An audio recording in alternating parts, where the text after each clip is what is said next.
All right. Hello, hello, as we begin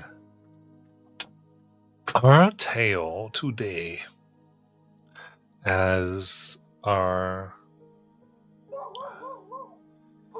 heroes have survived the cursed attack, and some are figures are waning thin.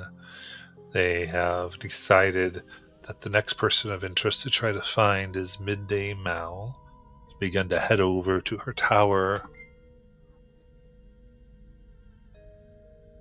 and as you head that direction, is there anything of interest you'd like to do? Yeah, one quick housekeeping question. Within an hour of Tamagotchi going down, I do have something I can do to bring them back. I don't know if it's now past an hour or not, but just asking if at all she would have been able to cast that. Oh, yeah, that's fine. All right. So she went up to his deceased form and cast it. And after about a minute or so, Tamagotchi returns, except instead of a bear, he is now an eagle. Nice.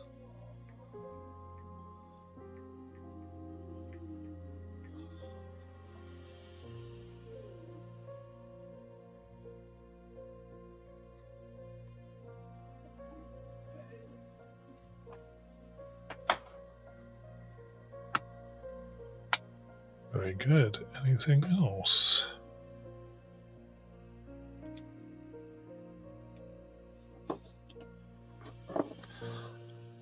All right. I should have asked any questions, Daniel, performing wonder, while we from the crazy download. I will show up and I will be present. Very good.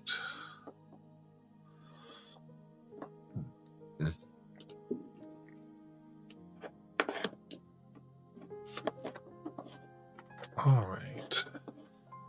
Then, in that case,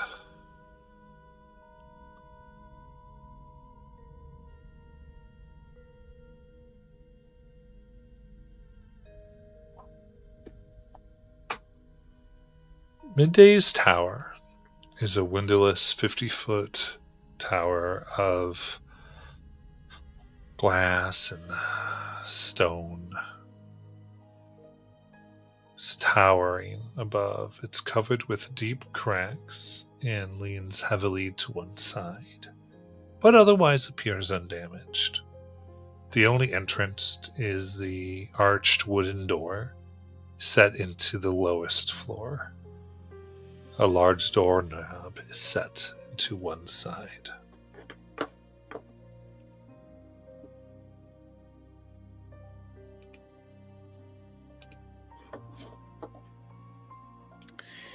Can I take a closer look at it, see if it's any weird things going on about that door? Maybe it's, trapped or...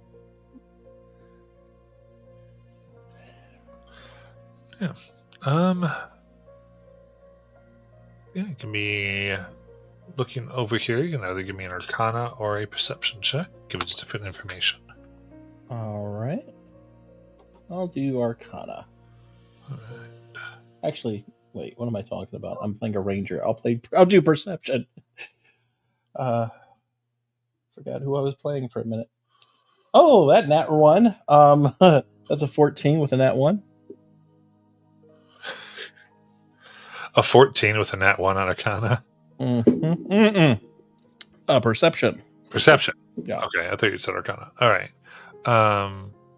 Yeah, looking, there's damage done here. There doesn't seem to be anything immediately dangerous about the door. Looks pretty normal to me.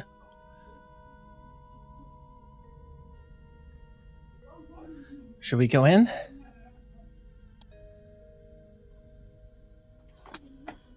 I mean, do we want to announce ourselves, or we just want to barge in at this point? Well, if we already know that you know who did you know what, I'm not sure us announcing is going to make them come to the door. All right. So time for some B&E then. And Kelly will try to open the door. And it opens.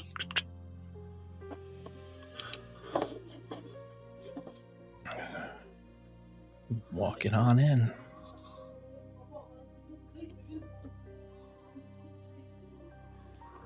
You hear the light plucking at the strings of the violin as PW plays the entry music. The ding, dong, ding, ding, dong, dong,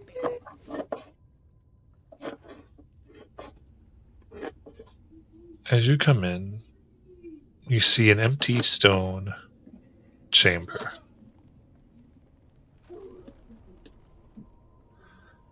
It seems to actually match the interior dimensions of the tower itself.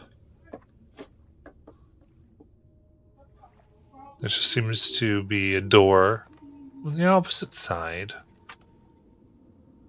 that would look like you could exit, even though you saw no other door exiting when you approached the tower. Alice sighs. Yeah, she is the Dean of Illusion. We should probably keep that in mind. Yeah.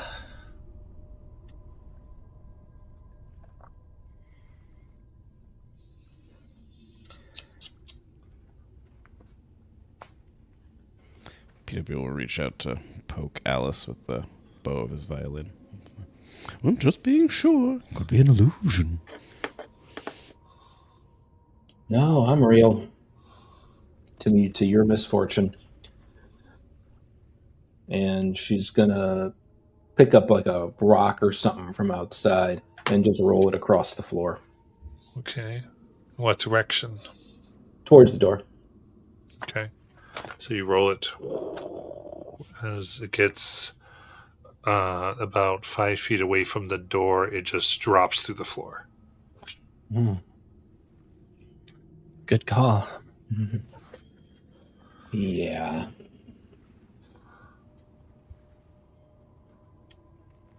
Do I see anything on the ceiling? Like when I look up, what does the ceiling look like? Just plain and stone. Okay. I mean, it's a tower. There's got to be a way up there. I could send up Tamagotchi, but I'm not sure what good that would do unless we're just looking to see if the floor is an illusion up there.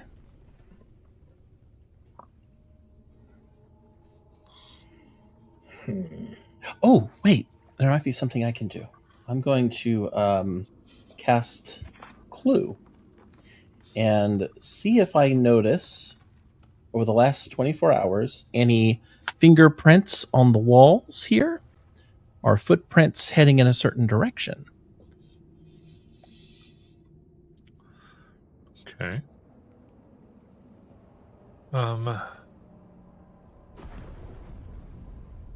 You can see footprints that go from this door to the door in front of you. That looks like an exit door. They kind of go to either side before they vanish, as if someone must have gone through the door. And there are fingerprints on the doorknob. Okay. Well, it looks like the door is at least real. We just have to not step on that part of the, floor.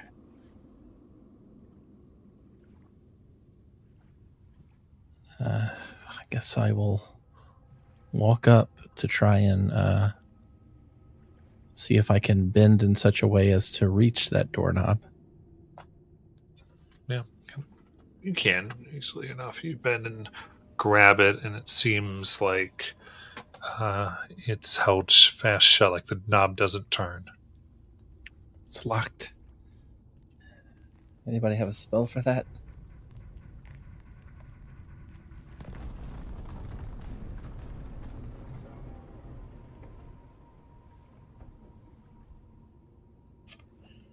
What about No. you, DW? Well, I have some spells that could make your pulling on the door more extravagant, but that's about it. What were you saying, Nayland? If somebody gives me like a pin or a bobby pin or something, I can try and pick it.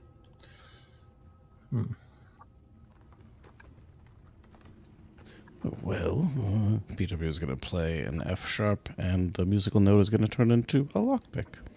Ooh! Well, this might do. Careful, it's still sharp. Yeah, Kelly was taking out Har. her thieves' tools and then puts them away as soon as she sees the needle. Nayland would like to try and pick the lock. She is not proficient in thieves' tools. Oh no!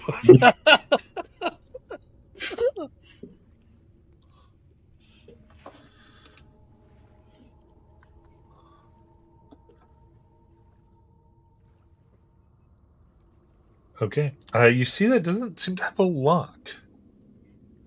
Oh, well, shit. If I touch at the door, does my hand go through it? Nope. Okay. Seems to be a solid.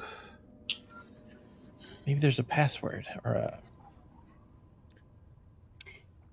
We think Could I it's try? no. Well, can Nayland just try and see if there's something thin? Like, if could she like pass the tip of her blade through? Like, is it an actual door, or is it just something on a wall that looks like a door? She kind of go and look kind of in between. It does feel like it's a real door. Go ahead, Phil. Do we think that this is some kind of enchantment?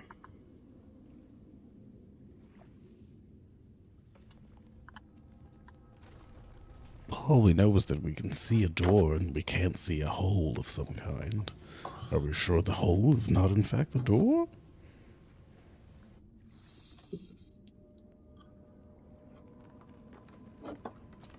What?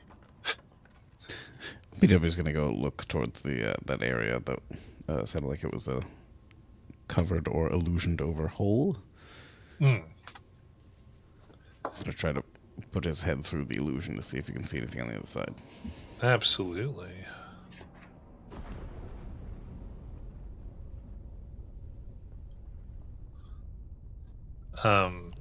As you do, you see air around you. Nothing but air, and the land below as you experience yourself falling, hitting the ground. Give me a wisdom saving throw. Ooh.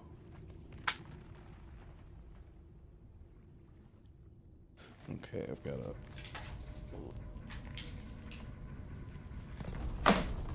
+2 for an 18. An 18. With that, you keep your senses, realizing, like, remembering that, like, your feet are on the ground, like your knees, you're just pushing through, and then you see yourself. The illusion kind of ends, and you're just looking at this pit that has that goes down 10 feet. Is there a plant nearby I could talk to about the door? Seems to be no plants in here. Yeah, we've met our match, guys. This is a door. This is D&D, and this is a door. Alice will go up, click something on her belt, and she's going to try to cast Dispel Magic on the door. Yes. Okay. To cast a spell magic, there's a tremor that runs up the unstable stone wall here, and the whole tower collapses. Rubble running down, going to crush you. I do need a wisdom save from everybody. Oh Okay. no! Oh, Is no. this the effects of a spell? Yes. Cool. Okay. Oh, that doesn't help me. All right. I'm gonna check first. Nope. No. Okay. No inspiration. Here we go. Okay. 22. Oh, 17. 8. Am I also hit with my head in the hole? Yes, actually, yeah. Oh no.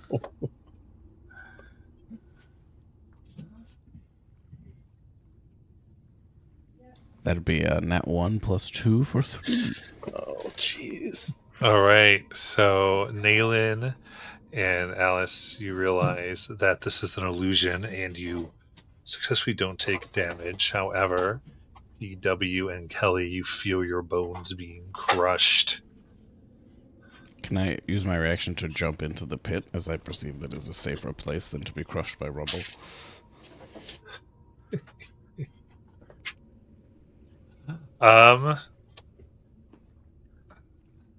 Like in the illusion, it happens too fast.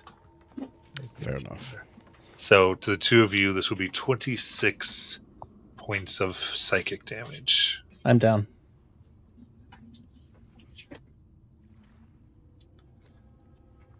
You see Kelly fall. PW is buried under rubble, or pretending to be as such. Oh, I should probably roll for Tamagotchi, huh? This is wisdom. Okay. Tamagotchi gets a dirty 20. Far more wise than me.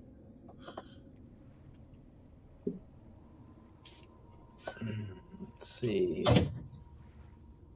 Alice will pop a little EpiPen looking thing out of her gauntlet and goes up and sticks it onto the side of Kelly, and this is a healing word. All right. We'll do healing word at second level. No. Just remember, I have a limit. I'm just letting you know. You do what you want. That's okay. I rolled a bunch of ones. So that's 12 HP back. Okay, I'm no longer bleeding. To be clear, the rubble was all illusion, so is PW just like on the floor in a pile nakedly alone? Well, you all perceive the rubble he's under, but you also perceive that it's an illusion.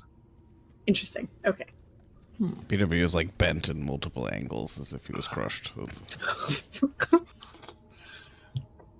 Oh. What was that? But incidentally, because of the dispel magic, the door does open slightly. Nice. Oh, good. Does the illusory rubble also disappear? As they talk you through it, you begin to understand it's an illusion, and as you do, you feel the weight coming off of your chest as you were kind of manifesting that weight. Oh, it's dreadful. My clothes. Still looking good, PW. Alice is going to look at Kelly and look her over. Does she think that something like a greater restoration would fix this? Yeah. Okay. She'll go, okay, hang tight. And she puts her hand on Kelly's shoulder. And she tries to remember the incantation that she got out of the drawer the first time she went into the headmaster's office. And she will cast Greater Restoration on Kelly. Nice. Ooh. Yes, the GM did sneak that into the spells. He was just doing simple risk assessment. Like, I need that one. I think Alice, not her player or anything, but Alice may have forgotten last session that was a little extra thing she had gotten because she got it a while ago. But yeah, it's weird because normally, all of Alice's spells seem to be somewhat pseudo technology oriented. They come from her gauntlets or her belt, and they're using nanomachines or things like that. This actually seems like just pure magic that she's casting to do this. Are you I playing it to cast? Or sorry.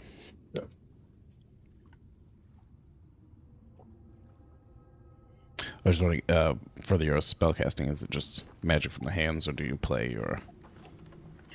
Her magic, some of the magic she does comes from the guitar. Sometimes it comes from the belt, just as a belt, or something on her gauntlet. It's all kind of various techno stuff. But this is coming straight from her hand like it's an actual spell. So what happens to Kelly? Does she get the hit points back, or does her max just go up? Her max goes up. Right. So you feel like, again, like it's as if like blood vessels were closed, like your heart was in a constant state of distress. Your temperature was raised, and so now like you go from like 101, 102 down, and you feel... Give me a second to fix this, because I was at 12. I know, you're at such low HP. So I'm at, hold on. Even when rolling those dice, I was like, I hope I don't double her HP and damage. That was such a possibility. Okay, so I have the same HP, but my max is up. Mm-hmm. All right. Nayland just passes Kelly without saying much a superior healing potion. She'll drink it. What's that? 8d4 plus 8. 8d4 plus 8. A lot of ones.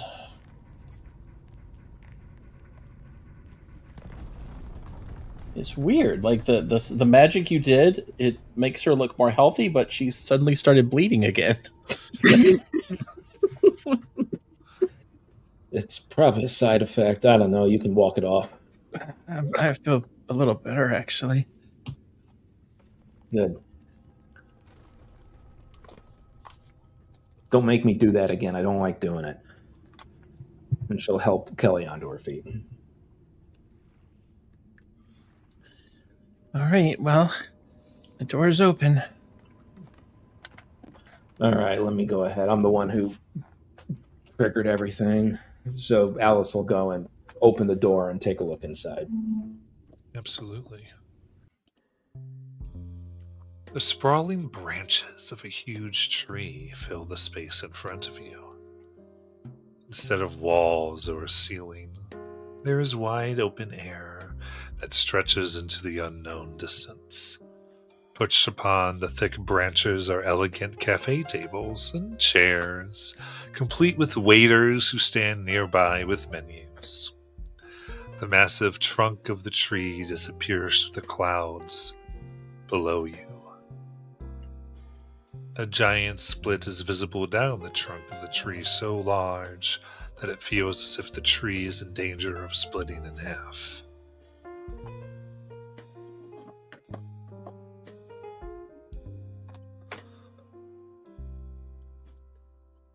To resist the urge to just cast a spell magic again. But there are active waiters in here? Oh yeah. So you appear to be several hundred feet in the air in a massive tree that hosts this nice cafe. Hello?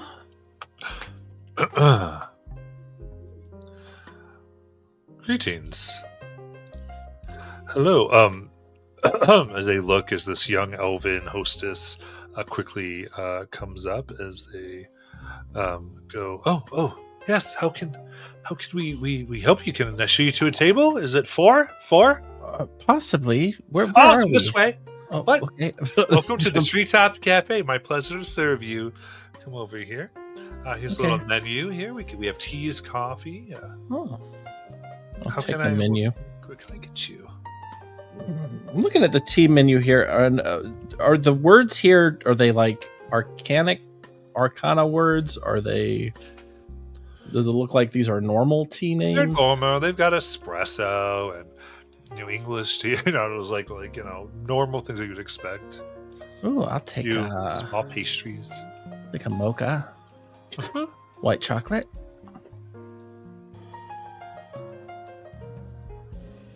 Okay, and the rest of you? Got mocha white chocolate.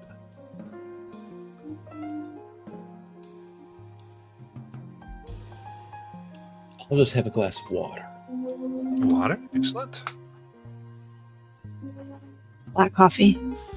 Black coffee. All right. And looks at PW. We do have selections of oils. Yes, something lightweight if you can. I'm really trying to keep my figure. Oh, olive oil? Yes, that's a reasonable viscosity. Excellent. And something for my eagle, if you don't mind. Maybe some little snacks. Oh, certainly. Kind of looks. Oh, yes. I've got just the thing. Writes it all down, and she begins to move the way and goes toward the trunk of the tree. Before, as she was seating us down, could Nayland have tried to pickpocket her? Sure. Give me sleight of hand.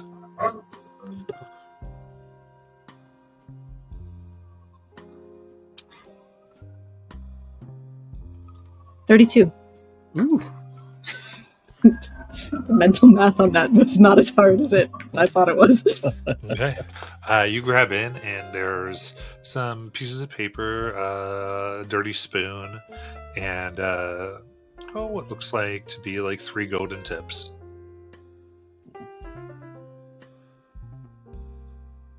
Between copper and silver and some other coins.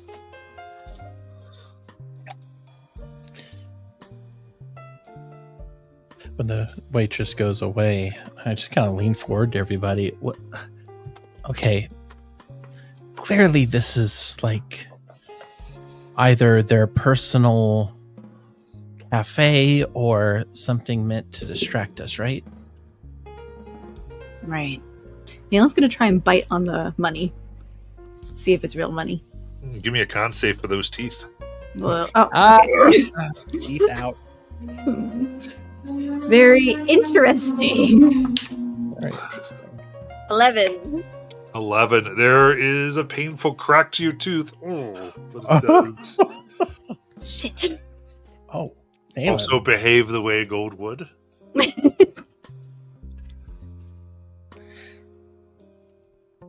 Okay. Okay, well, this is real. What's on the table? There's other ways we could have figured that out.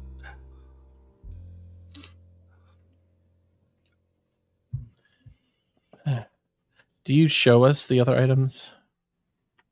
Yeah, sure. I'll lay it down on the table. Wasn't there that elf who used to carry spoons? Sayuri. Does this look like one of hers? There's usually had names on them. Sure, there is no name on this. Are we the only patrons in here? Indeed. Wow. So just to get a refresher for my brain, I know there are waiters here. Is there like a piano player? Because I keep picturing there being one now. Yes. Okay. All right. I guess like a bar and that sort of thing. How many employees roughly would be here? There's 11 wait staff waiting. Oh. Huh. There are some empty tables as someone kind of, another person just sort of plies away at the keys. The fire exits are visible. You think this is where they held their meetings? Who's they? Who? By the way, there is no bar. No bar. Okay, good. All right. By they, I mean, well, I don't know who they were working with, but it seems like they were trying to back our old nemesis, now friend.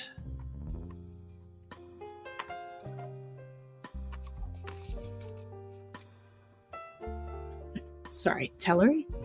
Yeah.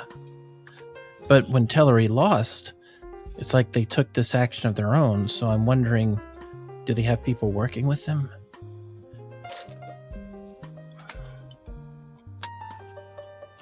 I think that would be risky. I mean, if they did, their allies would have been at the ceremony this morning. They wouldn't have been safe.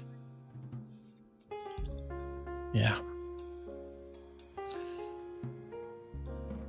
Can Nayland try just dropping casually the spoon off the side of the tree? just to see how far it falls and if it falls. Yeah, you drop it whoosh, as you and it vanishes below the clouds. Right.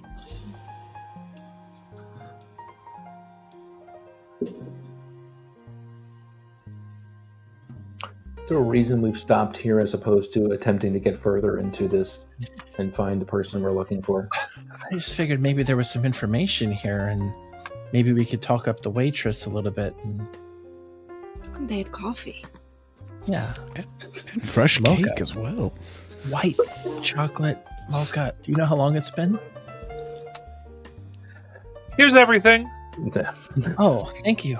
As she returns. And it goes here. All right, all fresh from the kitchen. There you go. Kelly is going to sniff the mocha. Smells delicious and perfectly made. I am going to drink it because that seems like a smart thing to do. It is warm and flavorful as it goes down your throat into your gullet and your belly. Oh, that's that. Oh, yeah. That's it right there.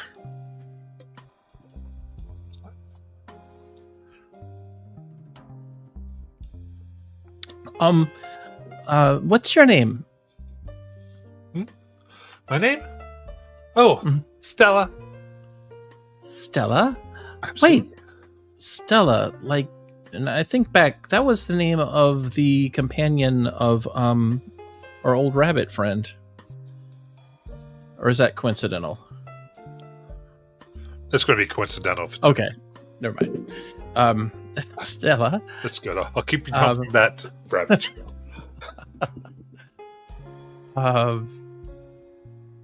well, how long have you been working here?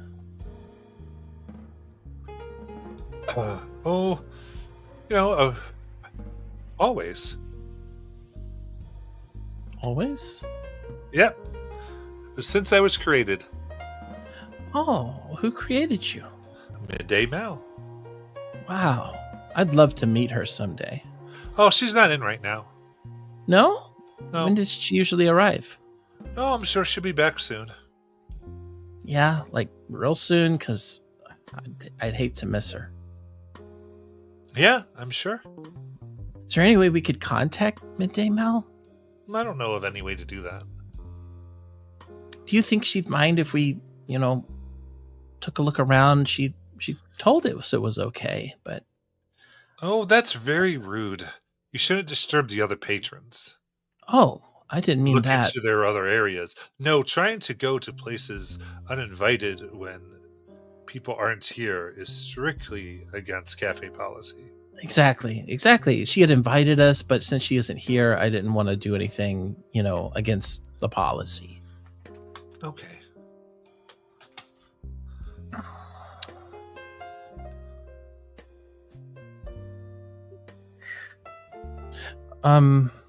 Looking at this elf lady,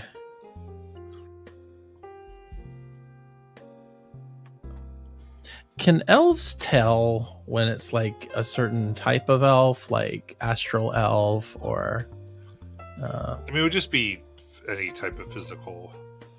Like, Okay. there's certain. I mean, anyone would, but okay. or anything that not too much, but this would be a wood elf. Okay. Wow, this is amazing mocha. Who makes the drinks here? Oh, we just make it in the back. Wow. Well, with your permission, of course, would we be able to meet the brewers? Okay. She scampers off. Just kind of shrug. I don't know what I'm doing, guys. I just thought maybe there was some information. Maybe something that she's got here. I mean, at the very least, you and PW could distract them at the table. Alice and I can slip away and pretend to be a brewer. Take a look in the kitchen. Oh yeah, I mean, I'm also a bit of a sleuth myself, but I don't mind. Well, I mean, can you change your face? Well, I mean, I can. No. Right. Alice and I can change our face, so we'll become the brewers, and we'll look in the kitchen, and you and PW distract them. Okay. PW, are you up for that? Yes, and you're doing splendidly, I might add. And just for all of us here, just, out of preparation, really. We have a long day ahead of us. I'll just play, and PW's going to play a short number as you all get 20 temporary hit points. Better to be safe. Anyway, so yes, on with the plan.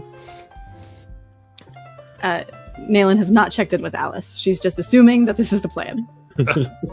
So the plan is what? I think we have to meet the brewers before they can take on their guys, right? Okay, that's what's going on. Perfect. Yes. Okay. So, coming out, you see somebody very well dressed, a young man, who goes, "Oh, yes. I was told you wanted to see the person responsible for your drinks. Is there anything that I can do for you? Is there any problems?" No problems at all. It's just I'm so amazed by this amazing drink that you have here. I wonder if you could really walk us through, like, how you come up with such blends. Well, such things are. While he's talking, I'm like using my hand to go like trying to brush the two of them out of here. So they'll go. Okay. He starts talking, but it's like interesting. He goes, "This was first inspired by, so he goes, Tellery of Verasuth, who was vacationing upon the world of Kryn." Starts kind of again, it's like all the different things seem to come from different places named after like wizards. Interesting. But you would notice it's nothing of their experience. And it's more this person, like, this is how we were brought this recipe. This is how we were brought this recipe. Interesting. What amazing luck they have. Just everything seems to fall right into their laps. Telling you. Nayland would like to try and slip away. Okay. So where are you trying to go? Wondering if we're in this treetop, is there like some like branch or some tall like pillar or something that as she walks behind, she could disguise self and come out the other side looking like Stella. Okay. Yeah, you can try to. Interesting. So as you go around the tree trunk, you do see there's waitstaff positioned all around. I will bend down to tie my shoe, stand up as Stella. Okay. If you kind of watch you curiously. Just Interesting. I brush myself off, straighten out whatever uniform Stella was wearing, and I will walk into where Stella had emerged from with the barista. Okay. Were you in particular trying to pay attention to that? Yes, because that was the plan, was to go into the kitchen or wherever. I see. Give me a perception check. Sure. 8, 11. Okay, 11. What you simply saw was her walk out of the tree. Excellent. Nayland takes her chances and tries to step into the tree. Con save for a bloody nose. Oh no.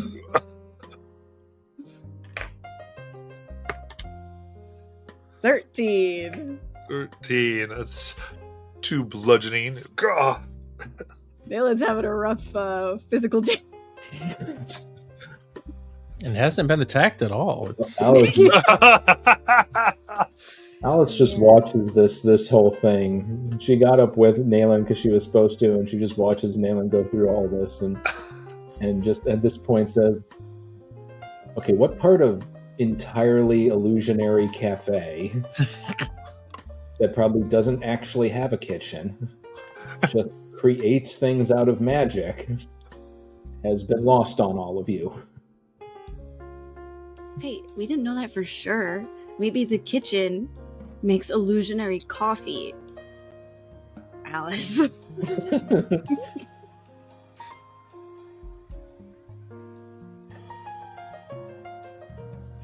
Alice don't the other bother day taking- trying to stop herself from just casting Dispel Magic like in every direction.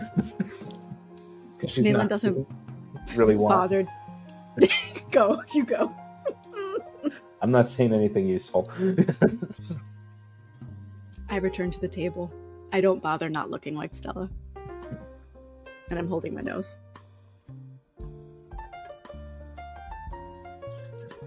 Sorry, we were just looking for the restroom. Oh, I never thought to try a splash of red. I should really work on it next time. Compliments your advice. complexion.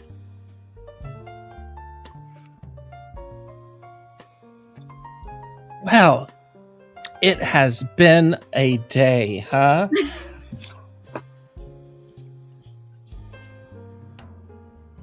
Kelly, how many of those mochas are you supposed to consume in one day? Is it more than 5 or No, just one. Okay. Just making sure. A tremor suddenly rocks as the tree begins to split open more. Need everyone to make a dexterity saving throw. These the effects of a spell. No. Well, nat 1 or a 10. But a nat 1. 18.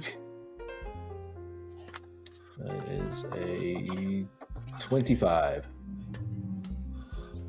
19. All right.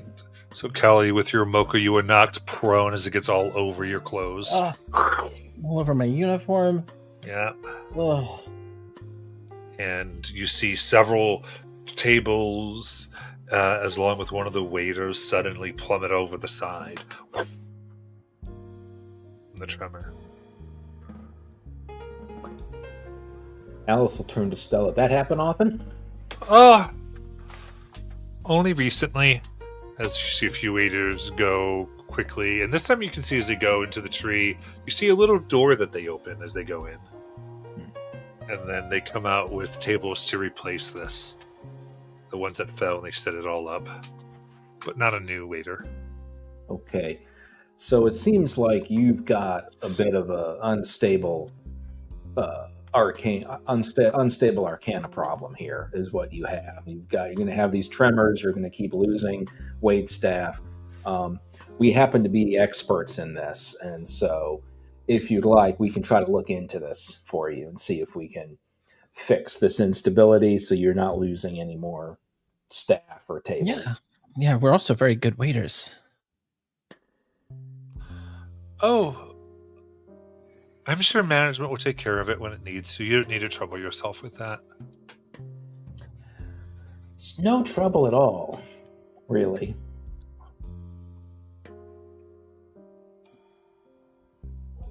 Okay, well, I mean, as long as you... What do you... We have no need of any help other than management. Well, we're pretty good at management, as a matter of fact. But you're not managers. Alec looks at the others. So look, we're either fighting all of them, or they're just going to sound an alarm. But either way, making small talk with illusionary constructs is not going to get us anywhere. All right. So Alice is just going to start going for the door. Sorry, no, wait. You're not allowed. That is restricted to. Yeah, I'm really bad at doing what I'm told. You're going to find that out real quick. Okay. You can give me an intimidation check to try to. Okay. Pass the illusion. That is a 27. All right. This better not get reconstituted for this. She'll go to the door and open it. I bring the menu with me.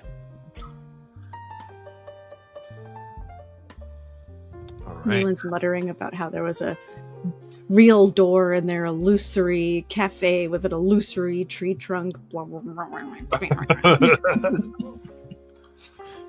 PW had replaced the piano player this whole time, and now gets up to join the rest of us. All right. You open up the store and you see a set of stairs that lead up to a trap door in the ceiling. Alice places one foot on the first step and just lightly adds weight. Press in, puts in more and more weight, and then it seems to support. All right. She'll go up the stairs to the trapdoor. Okay.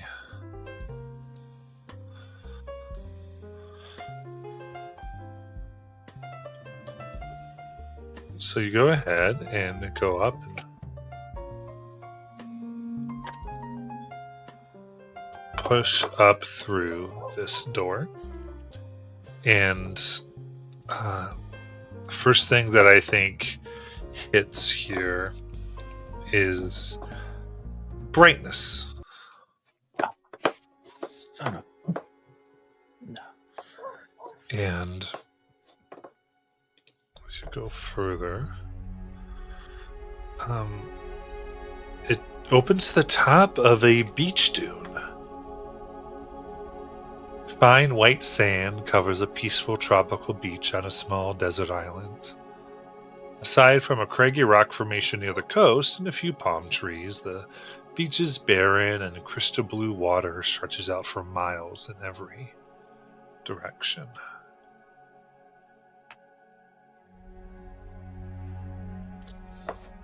Alice will go get up and to make room for everyone else if they're going to come too. Yeah, Kelly goes.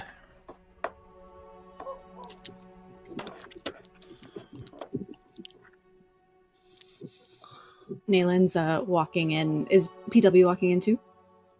Yep. She's Right asking behind. him idly as they're walking. She's like, so if they make illusion magic that you can touch, can you eat illusion food and feel full? For a little while, at least, before your body digests the light, I guess? Or it just disappears again. Or it absorbs into your bones. I've heard a lot of things. I fully hope that this music is actually just randomly playing while we're out here. Jack, you already established it. It's canon now. Yep. Yeah, I'm going to admit that I thought that the cafe was a giant sinister trap, and now I'm looking around and realizing, no, this illusionist just knows what she likes. So there's sand and an ocean. Absolutely. Rocky outcropping. Ooh. I'm gonna head down to the shoreline there. Yeah. You go and you even hear sounds of laughter and shouting. Ooh, gonna investigate that. Sand, it gets everywhere, but let's lean on. RPW. PW is actually halfway through our journey in that direction. PW is going to summon the giant upright base and be riding astride its side saddle. Nice.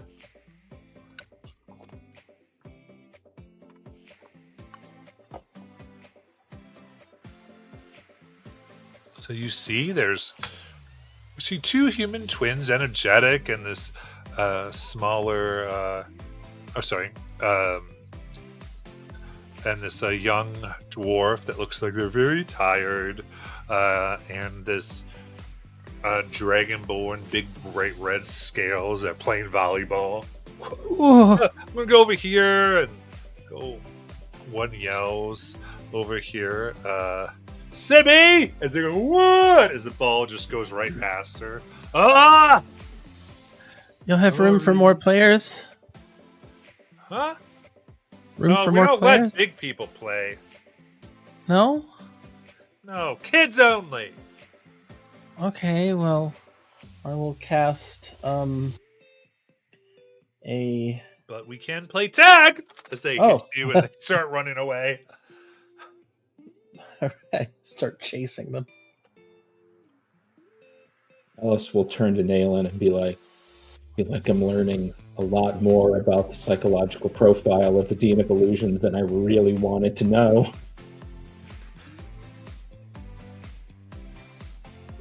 Yeah. Wait, are these like, so they look young? Like young kids.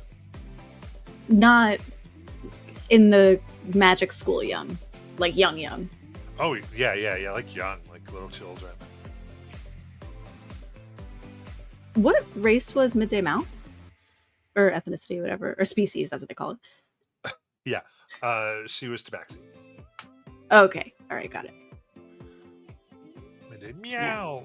Sorry. I get it now.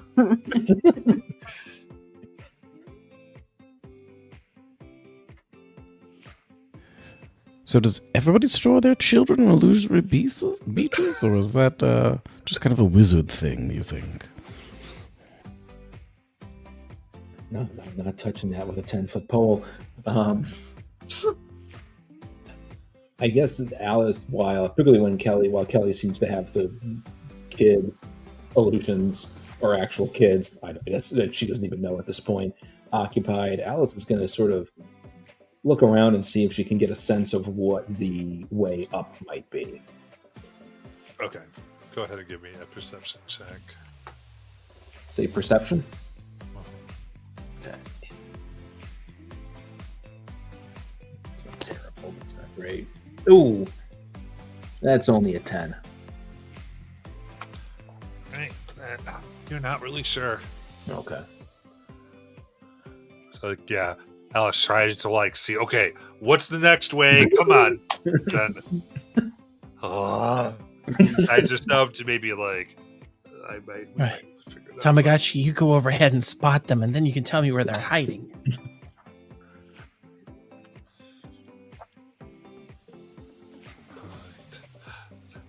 As they start flying around, and you start to get a good sense of where they are.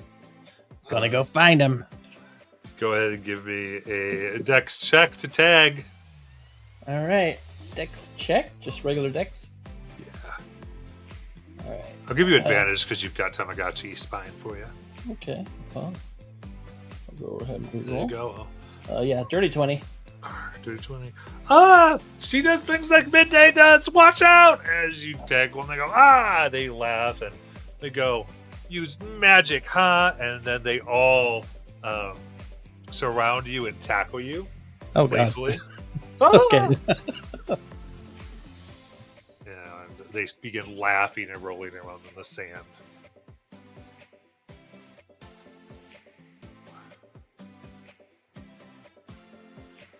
So, do you guys have, parents? What? No. Just us. That's all we need. That's right. We're the Just Us League. Sick. Sounds legit to me. God. Took me a minute. And Midday Mowl, right? Oh, yeah. She hasn't been making any time. Just spent all her time upstairs. She said she'd play with them, but I can't remember the last time she played with us. How big was she when she last played with you? Oh, about as big as you. So, I assume Are they saying slightly younger, or like? Because I know Kelly's So like. it sounds like she's the age that you all know her to be. Okay. That's super boring. I mean, what could be upstairs that she wants to do that's better than playing with you guys? I know, right? Oh. I bet you we could surprise her.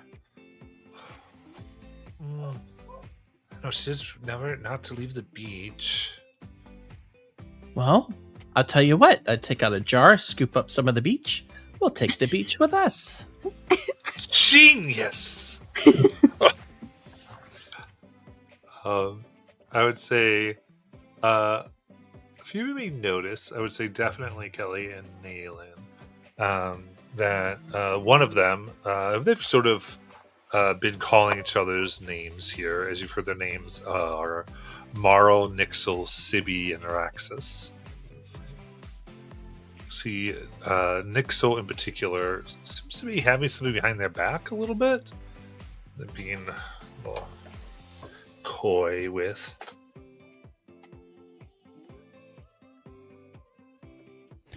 You know, Dalen, it strikes me that you need a little extra spotlight, and PW will play a short tune as he gives you, a bardic inspiration dice.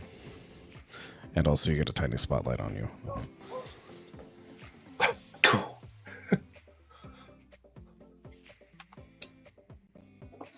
I was about to be really sneaky. Perhaps maybe we'll be hard with this spotlight on me. But Naylin would like to tap whichever that kid is on their shoulder to make them look one way, but then we'll dart to the other side of them and try and take what's in their hand from behind their back.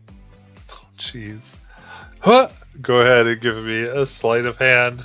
Take that, Barty. I would love to. What is your bardic? It is a D10. Excellent. And is this a check or a save?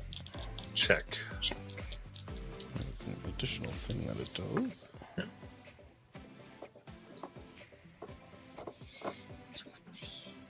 28 plus 8. Oh. Jeez. So you can roll it twice. You can essentially roll it with advantage. Sure. Don't mind if I do. It's lower. You're like, want to get a 30, want to get a 30. All right. You grab it,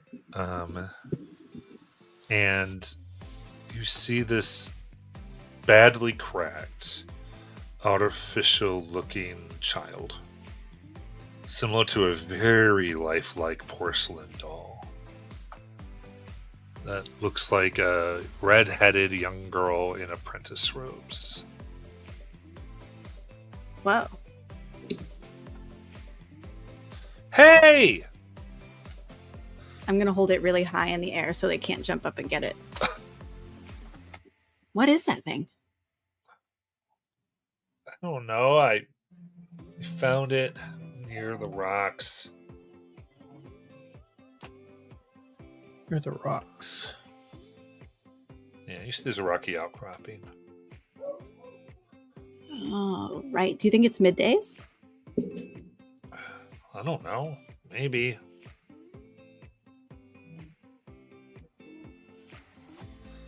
If you show us how to get upstairs, I might give it back to you.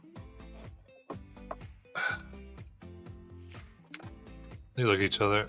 We don't know how to go upstairs. We just have always been here. Okay. Well, maybe we need to do a little bit of investigating, huh? We'll turn it into a game. Yeah. And they talk about, Midday was always with us too until she grew up. I know. When did she get to grow up? Neverland.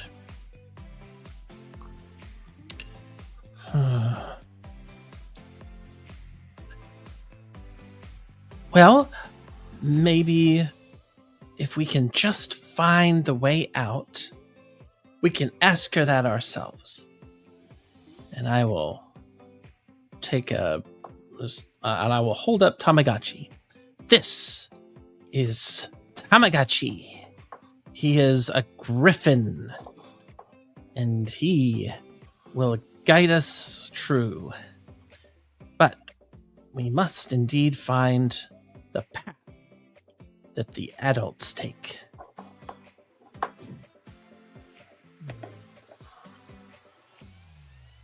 All right. The path of the old fogey, huh? All right, Yeah. we can try to find that.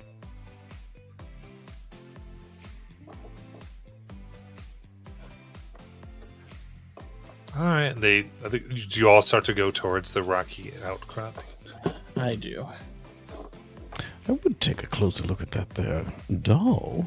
Peter will Yeah. try to identify. Interesting. Identify? Indeed.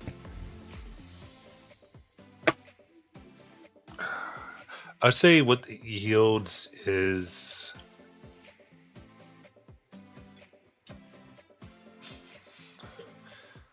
this is a failed illusion core.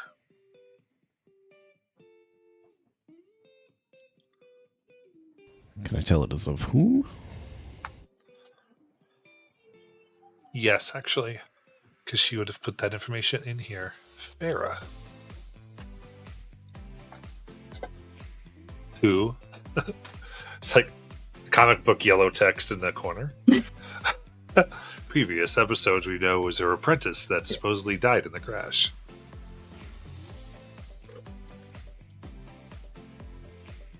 I mean, Alice looks at it.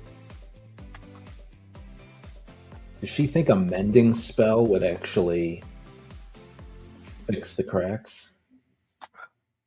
It would fix the cracks, but not make it what it's meant to be. Right. It wouldn't function. It would just Yeah, just look a little nicer. look a little nicer. Okay.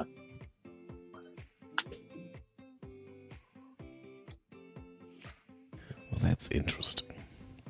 I Yeah. wonder if this person was meant to serve in the cafe, or she had a real apprentice and kept this as a memory. They do talk as you go, and they as you start to approach, they go, "Wait, we shouldn't go near it. We Why? shouldn't go in there. We can't say why." Okay. Tell you what, you can't say why, but can you write down why? No. Okay. Okay, you don't have to. Okay. All right. At that they go, but you shouldn't. You and then all in unison. You shouldn't go. Jeez. Oh. Okay. Well, that means we. Oh, that she's.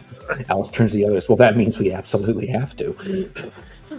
Tell you what, let's play hide and seek. You kids go hide, and we will seek you out.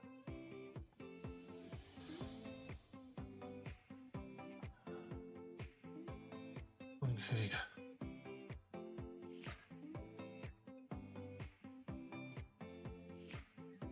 And they give me a persuasion check with advantage. All right.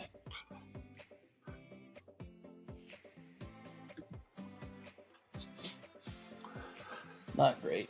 15 though. 15. They kind of look a little worried, but then they go, all right, as they leave. Okay. Guess we need to go. And if we do find out what's going on, we gotta do something about these kids. Help them out or get them out of here. Alice will say, "I don't." There are illusions tied to this place, Kelly. I'm not. I mean, it could be. We can look into it, but I imagine they may not be able to exist outside of it. Well, maybe we can give them a better illusion, like family is and that sort of thing.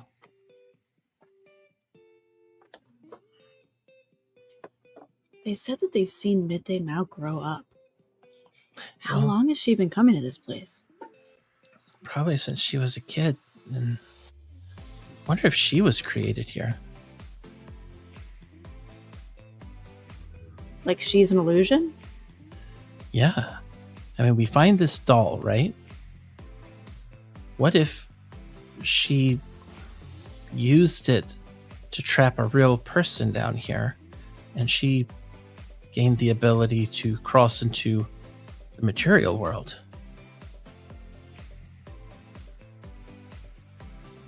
There's a lot of unanswered questions, but I just feel bad about these kids now. I don't even think they believe me, and I hate to disappoint them. Let's just figure this out and then see what we can do.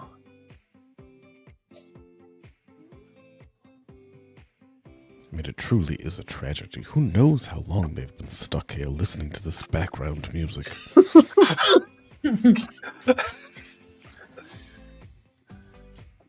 All right, start looking.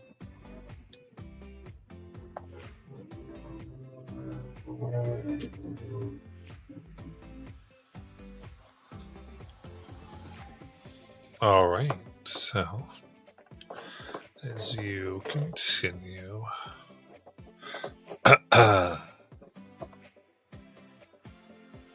you start to look down into this hole. And it's this cavern that looks about 20 feet deep. And it's heaped with hundreds and hundreds of cracked dolls. Just like the one you're holding. Each one looking like Farah. Huh. I'm starting to think this is like draining life force stuff. Above table, I just want to... Jackie, do you remember who Farah is?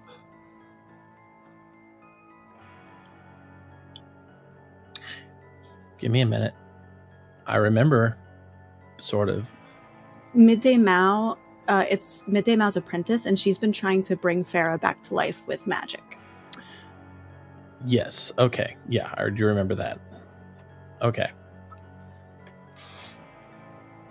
Interesting. Okay. All right.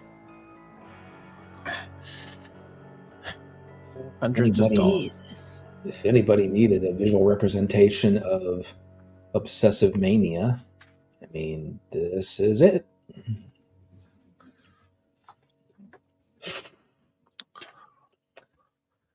Now, when you say it's a cavern that goes down, does that mean we can walk down it, or is it like vertical? More like vertical that's been piled here. This does appear to be like a dead end, like almost like a dumping ground. Oh, okay.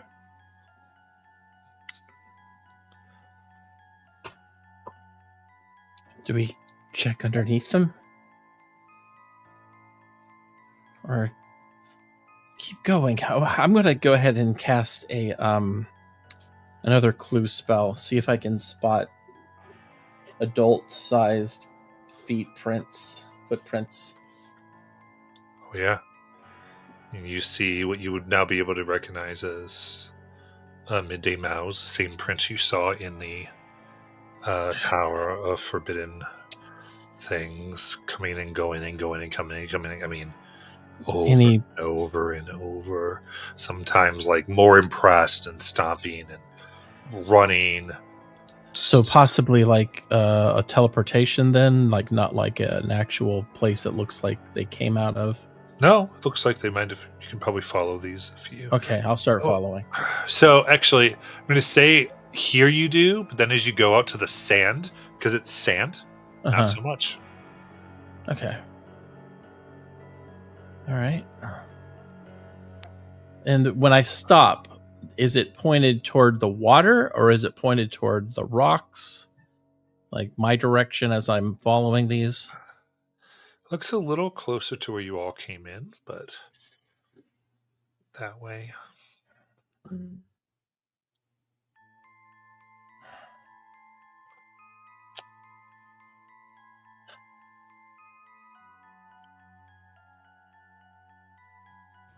You know, I bet they held our table back at the cafe if we just wanted to scoot on back.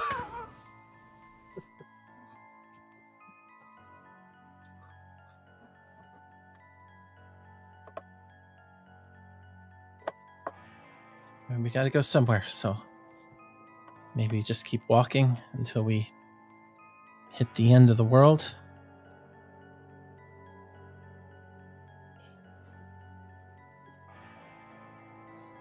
Or try to investigate a little bit here. Maybe look for other signs other than the footprints. I think that's a great start, Kelly, and I have to wonder, once we finish this later on, how do we tax wizards? These towers are enormous.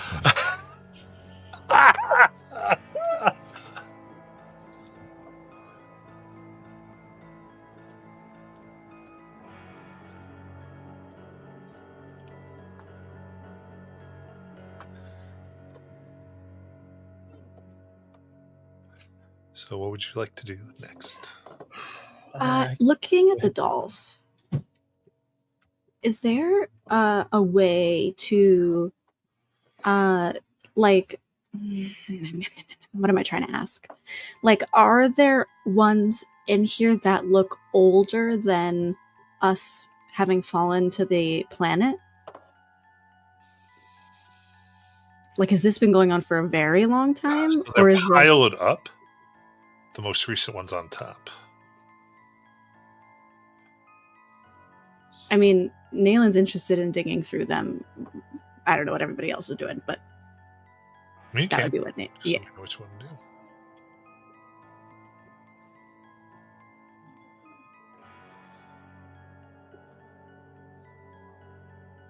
So you kind of start diving into these. Yeah. Okay. As you do, Lovely. at once all the heads turn towards you. Oh, shit. You've done it now.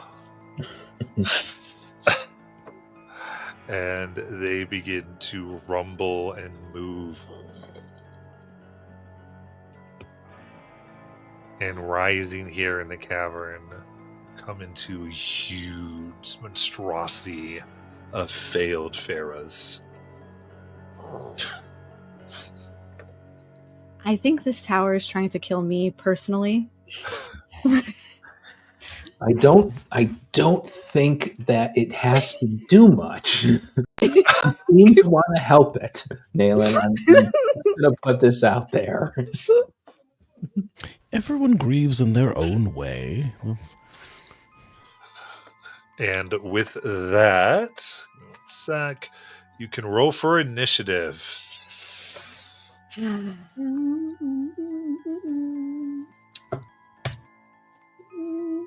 Natural 20. Natural one. Okay. Whew. Performing one got low too. Look at that. So, what's that? This is for This feels sec. like doll on doll crime.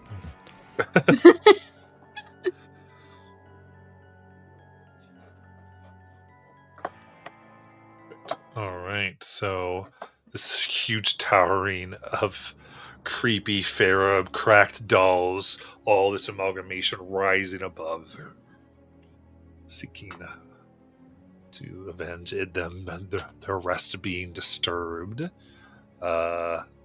And Nayland, you kind of fall off of them because you were right there. Nayland, you get to go first. Okay. Oh my god. Okay.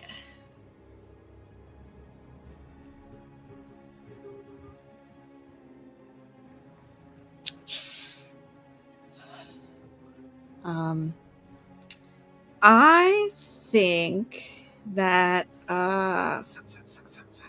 Okay, I'm going to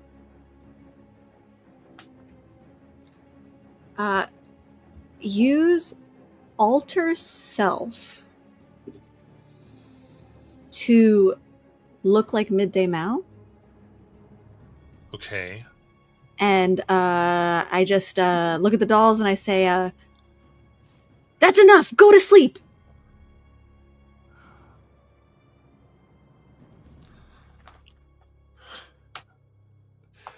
Just so Hoovian. Let me see. Let's try this. Oh man! All right. I'll give you a deception check. You got it. Pretty high DC. Excellent. This wouldn't be persuasion. This would be deception. Are you actually midday Mowl? You're just Jackie, he was thinking about it. Okay, yeah, deception. You got it. That's a 12. okay. That's your action. That is. Anything else? This is one creature? Yes. Okay, bonus action Hunter's Mark. And that's my turn. You got it. Alice. Alice watches Nayland attempt to dive into the pile, sees the horror movie moment happen. Nayland tumble back out, change herself into midday Mowl, yell a command at the pile, and she just kind of stares at it and goes, "You know what? I don't want to get that close." And she puts out her finger, and her little phaser pops out, and she fires 3 Eldritch Blasts at it. Love it. That's a 23. 23 hits. Okay. Second one is higher. Third one is lower. Let's see, that is a 14. 14. It just hits an unimportant dog. Okay, so that's just going to be 2, and that's going to be 2d10. There we go.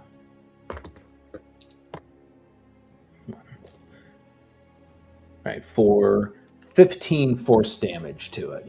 Okay. And I think what she's... And she'll back up a bit. And that's what she's going to do for now. She wants to kind of see what this thing does. Okay. You were pretty far away to begin with. Sounds good. Kelly. Bloodied. All right. So Kelly will come up. She will take her crossbow.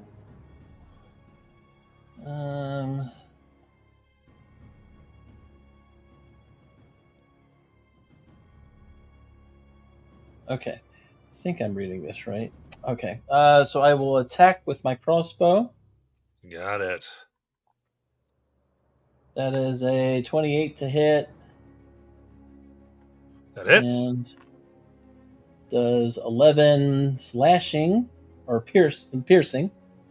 And then my little fella, Tamagotchi, will fly up and take his attacks. Let's go.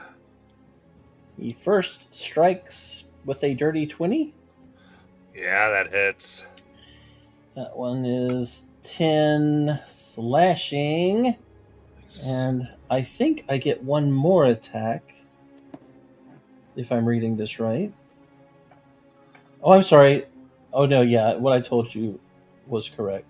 Okay, yeah, I think that's correct. Okay, so next attack is 28 Yes. with 10 slashing, and Tamagotchi will come back up to me and sit on my arm. Okay. Performing wonder. For the purposes of targeting, is this one entity or is it multiple entities? One put entity together? that they've kind of become. Got it. Wonderful. PW is going to strike up a short violin intro that slows in time as it progresses, as PW casts slow on the creature. DC 18 wisdom save. You got it.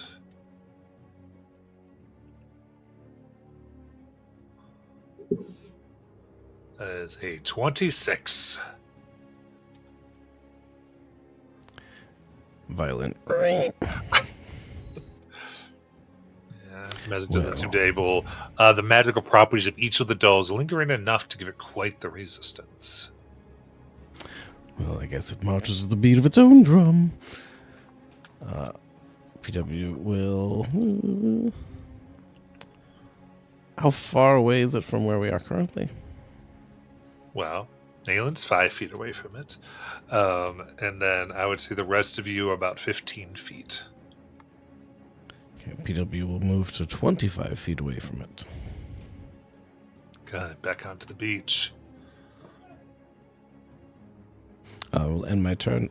However, I will hop off the floating base, which will rejoin in melee. Nice. So the base goes back? It does. Okay, then your base gets its turn? Yep. And it does its spin attack for a 29. Ooh, that hits. Ooh. Minimum damage. 7 force damage. Nice. And its speed is reduced by 5 feet. Ooh, very nice.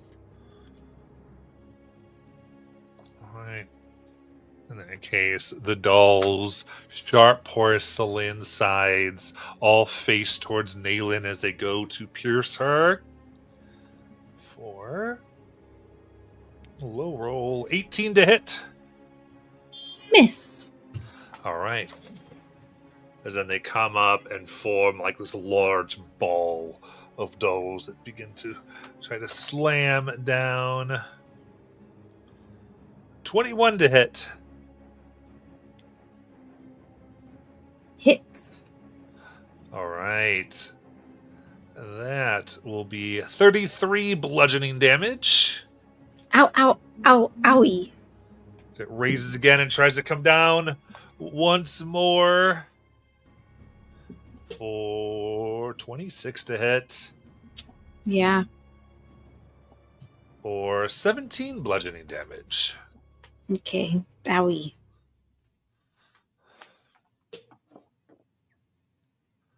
And with that, Nalen, it's your turn. Ow! Fuck, that is so creepy and disgusting. Okay. I start. Oh wait, hold on. I'm concentrating. You have several broken bones. So that was 33 and then a 17 that you have to make sure. Okay, thank you.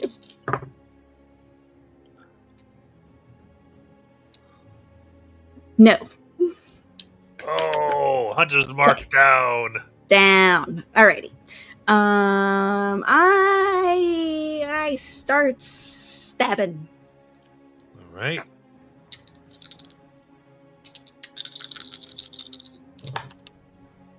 First one is over 20. Nice. Second one is a 15. That will miss as it hits Doll. And the last one missed it as well. Okay. And so then it's this. 9 magical piercing plus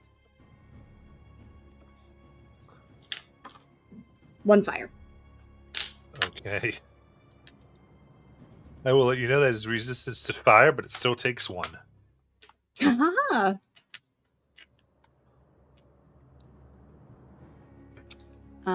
That's it. Got it. Alice.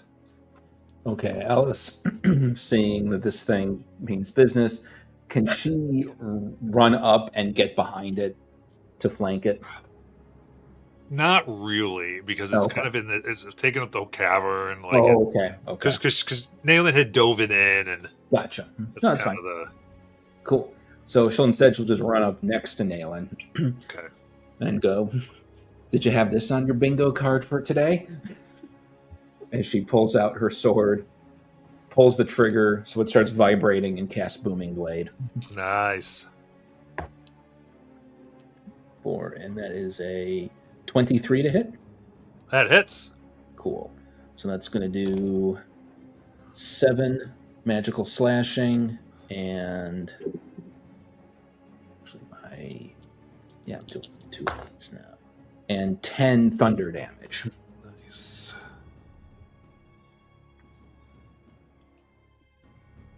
Very good. Anything else?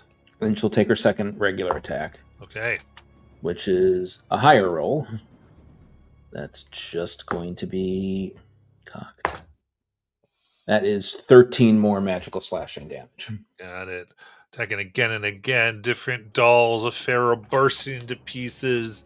Each one that remains angrier, more furious, the more that are destroyed. Kelly!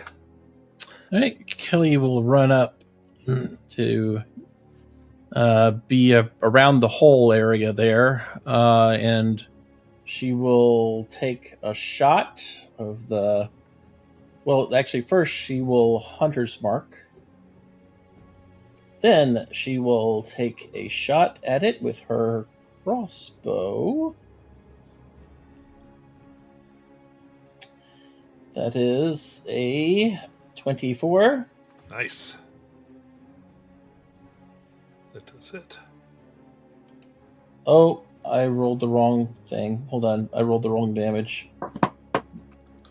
Wrong damage. Here we go. That's 15 piercing. Ordinarily they would be pushed, but I don't think they can be.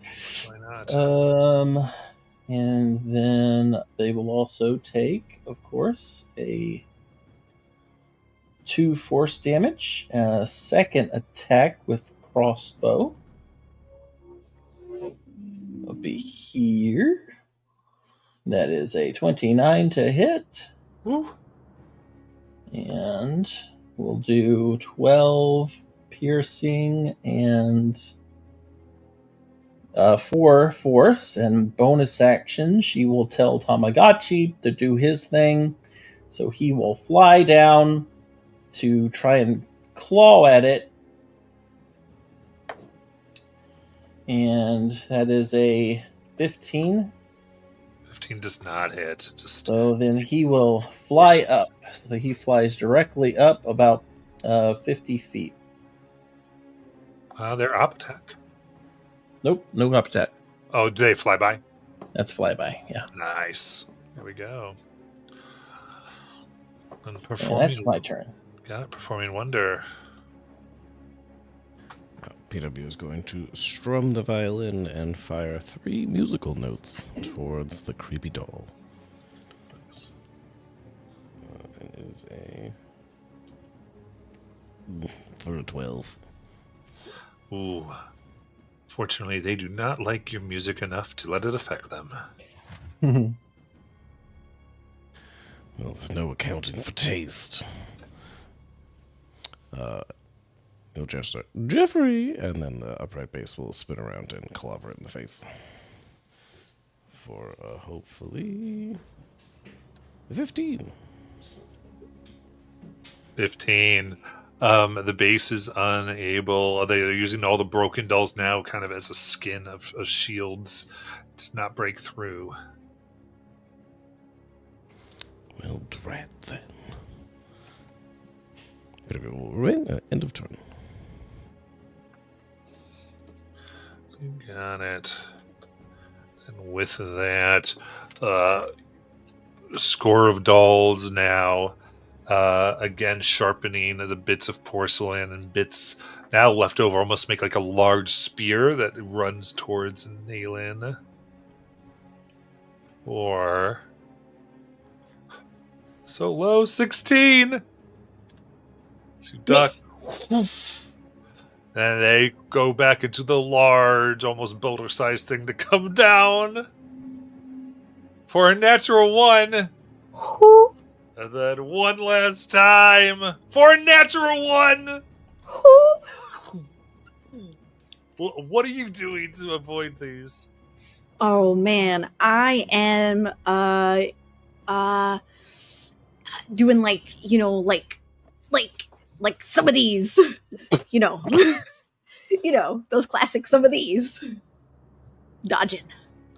Exactly. All right. Then we'll go to Naylan. Okay. I will repeat. And seeing smart Kelly doing what she's doing, I will Hunter's Mark before my attacks. And then I will take 2 stabs. Let's go. Okay, my lowest is a 17. That will not hit. Ooh, okay, the other one was over 20. Okay, that hits. Might be Okay, so porcelain thin, but you cannot get through.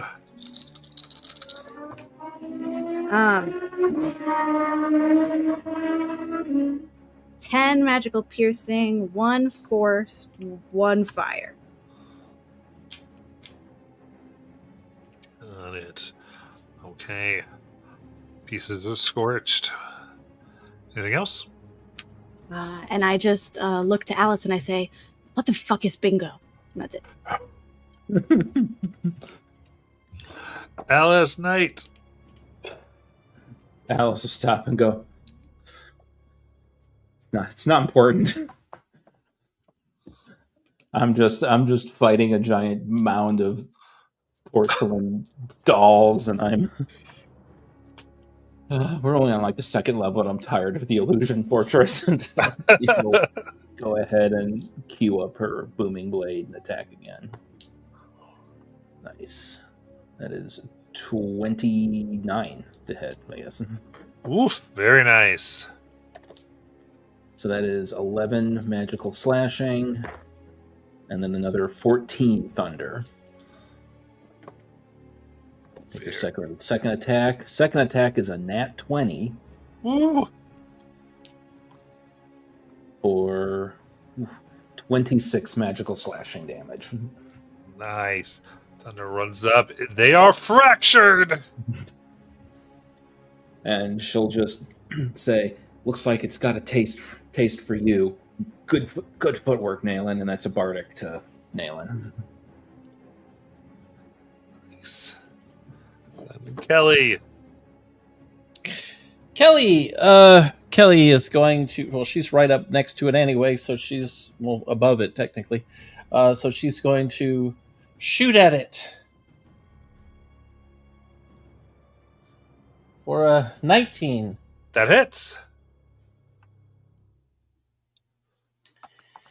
11 piercing and 2 force. Nice. She takes a second shot. The 28 to hit. Yeah. That will be 15 piercing and 4 force as she looks up and sees Tamagotchi and says, "Tamagotchi, do your thing." And he will fly down 50 feet and try to claw at this thing. And let's see. A dirty 20. That hits. Very good. And this one will do 12 slashing and 6 necrotic as Tamagotchi flies upward 10 feet Very good. with his flyby. Performing wonder. PW is tightening his strings in the midst of that, and strums once more and realizes that I'm supposed to roll 3 times, not once, for 3 different damages, and does a do-over in D minor. First one is a natural 20, Nice. and the second one is a 17, That'll miss. and the third one is an 18. That misses as well. Does not reverberate with the porcelain. Not Okay, I've got 1 crit. conducive acoustically. For a 9 magical piercing. Very good. And then the base will swing Here we go. for a 22. That hits. Ugh. It started as a 1 and ended as a 1 for a 7 force damage. That's the end of our turn. All right. Shaking and trying to hold together. Again, trying to go piercing the right towards Naylin. My gosh, for a 15. Miss. Then comes to Crush for 26. Hits. That will be 34 bludgeoning damage. I am down. And raises up towards Alice for 24. 24. Shield won't help, so she'll take it. That will be 44 bludgeoning damage.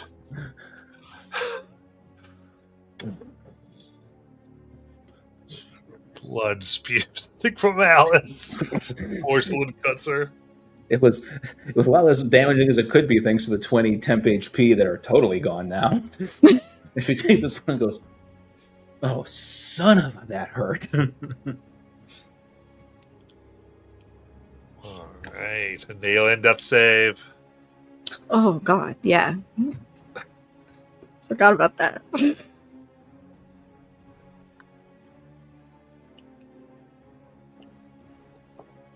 Right, Alice. Alice is going to, let's see.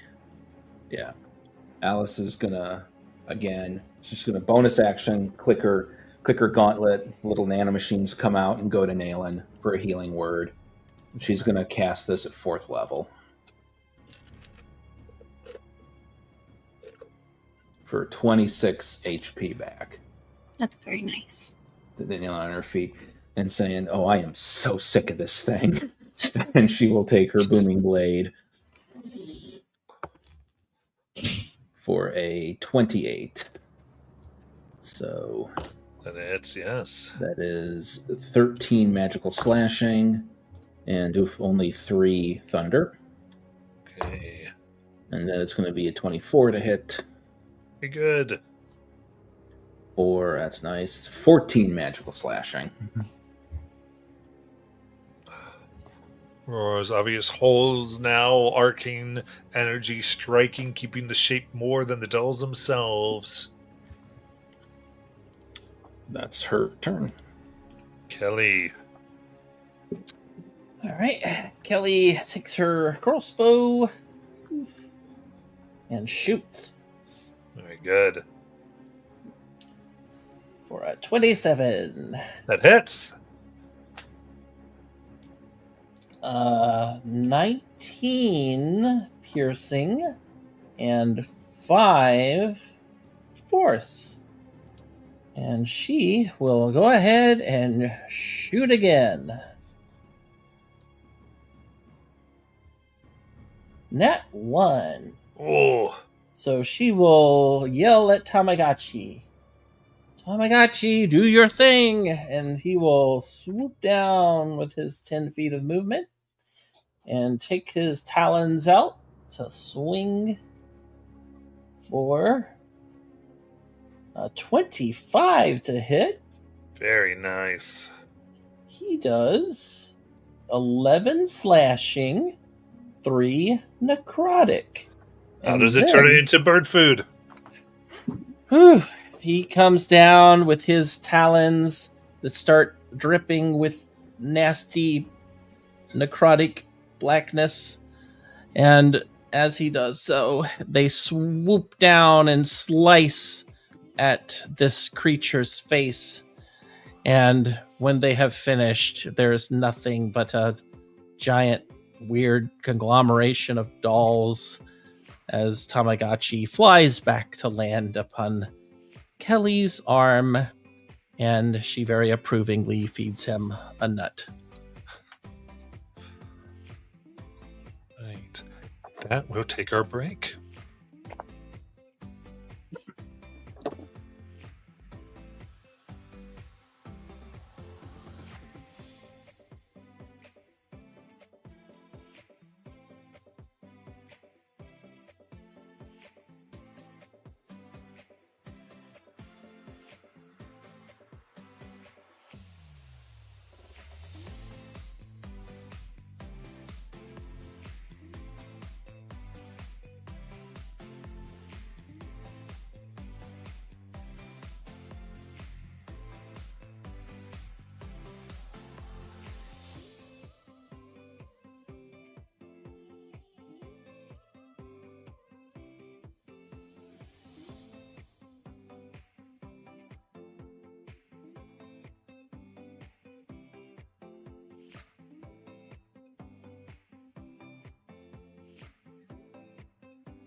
All right, we come back where the answer is, the question is, will our heroes ever escape the background music?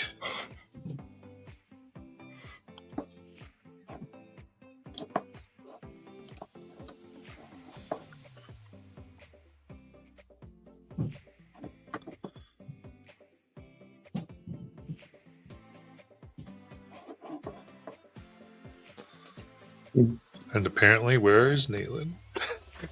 But to say, I burned a fourth level slot on healing her.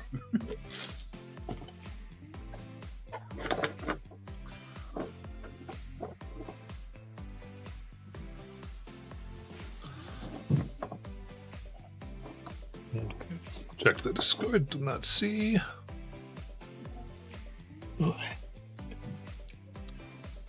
Well, in that case, we should continue. The dolls scattered now and broken beyond recognition.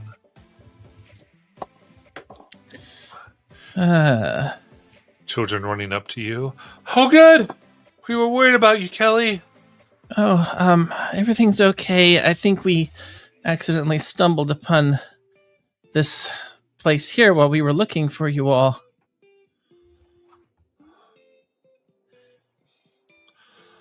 Yeah. They all hug you. We're sorry, we didn't know you'd... We're glad you're okay. We'll show you the way upstairs. Just don't do anything so dangerous again. Okay, thank you. We're really sorry. But so you know about these little traps here? We didn't know what would happen. No. Okay, well, in that case, stay very close. We're gonna let you lead, but here, why don't you take Tamagotchi? He'll keep you safe, and we'll follow you. His feathers are soft. Yeah, feel free to pet him. He likes that. You can even feed him some of these. Okay. And they begin taking you towards this palm tree, and as one just sort of touches it and a door opens from inside the tree. Oh, wow. Have you ever been in here? No. But we were told to come if we ever needed to find her. Okay. Well, if you'd like to come with us, you're more than welcome, but if things crazy start happening, I want you to find a place to hide. I'll stay here, I think. Okay. Always come get us if you need to. Yeah. Okay. All right. Thank you for showing us this. And I'll take Tamagotchi and step into the palm tree. You all going? Yep. Yep. The door exits through an empty archway in a grand city of fanciful plazas, monuments, bridges, fountains, and other beautiful sights. Despite its grandeur, the city is in a state of collapse. Continual tremors cause the monuments and bridges to crumble away bit by bit, littering the ground with rubble. Midday Mow's visage is depicted on many of the structures.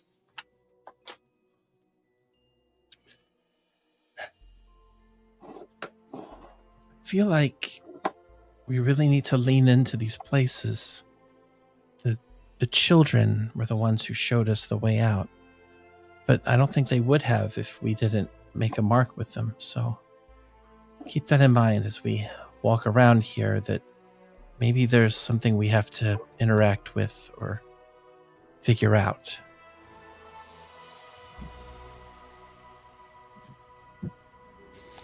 Kelly, I believe you're right. PW is also preparing a dispel magic, so. I'm gonna. Well, I guess I'll walk up to one of these visages and So try to. these are like carved into the buildings. Yeah. Looking at two of them side by side here, do I notice any differences between them? Do you notice as you feel like they are decaying and falling apart in like the same pattern? Almost like they're exact duplicates. Yeah. Huh. Or I suppose exact duplicates, but that the decay is more related to the visage than the structure, or even self, an idea of self. Gotcha. So I will put my hand against the visage. Okay. Feels. You can see in this there's like this almost graffiti as you feel the stone and the chalk that's been put into it.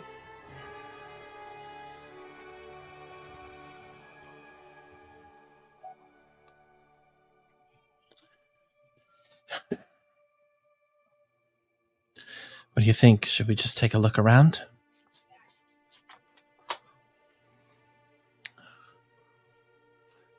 So everywhere else we've been has had very clear delineations of space. The cafe was on a tree, would have had clear delineations. The island with the children was a finite island. This is the first one where it's not obvious where the space delineations are. I'd almost be tempted to see if we can find them. I don't think even a powerful illusion spell could make this go on forever. Is that Alice talking? Yes. Sorry. Does Alice usually use words like that? Like delineations and... She has on and off. She can. Okay. I was just curious if she was... Yeah, sometimes she gets very technical. Interesting. Okay. Yeah. Took me a minute. Because at one level, I think you get like sometimes she actually understands how her stuff works. Yeah. She Gotcha. Okay. often Yeah, doesn't. there are times that Kelly looks at her and just nods. Yeah. All right. Okay. Sorry. Oh, I'm sorry. I didn't throw a fuck in. I should have done that. Hallucination. Oh, there we go. There's Alice. Yeah.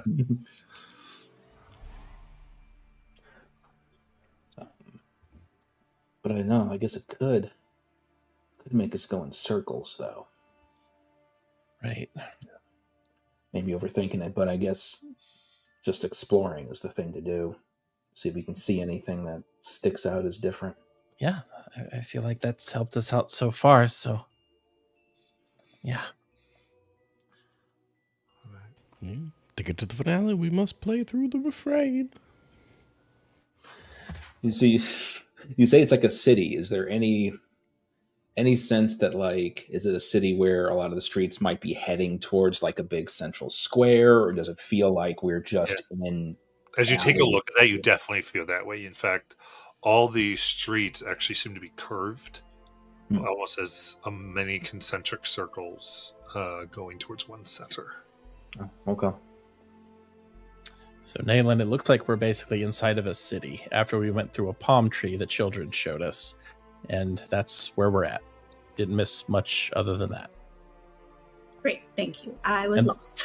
And there's vestiges of Midday Mowl's home or person.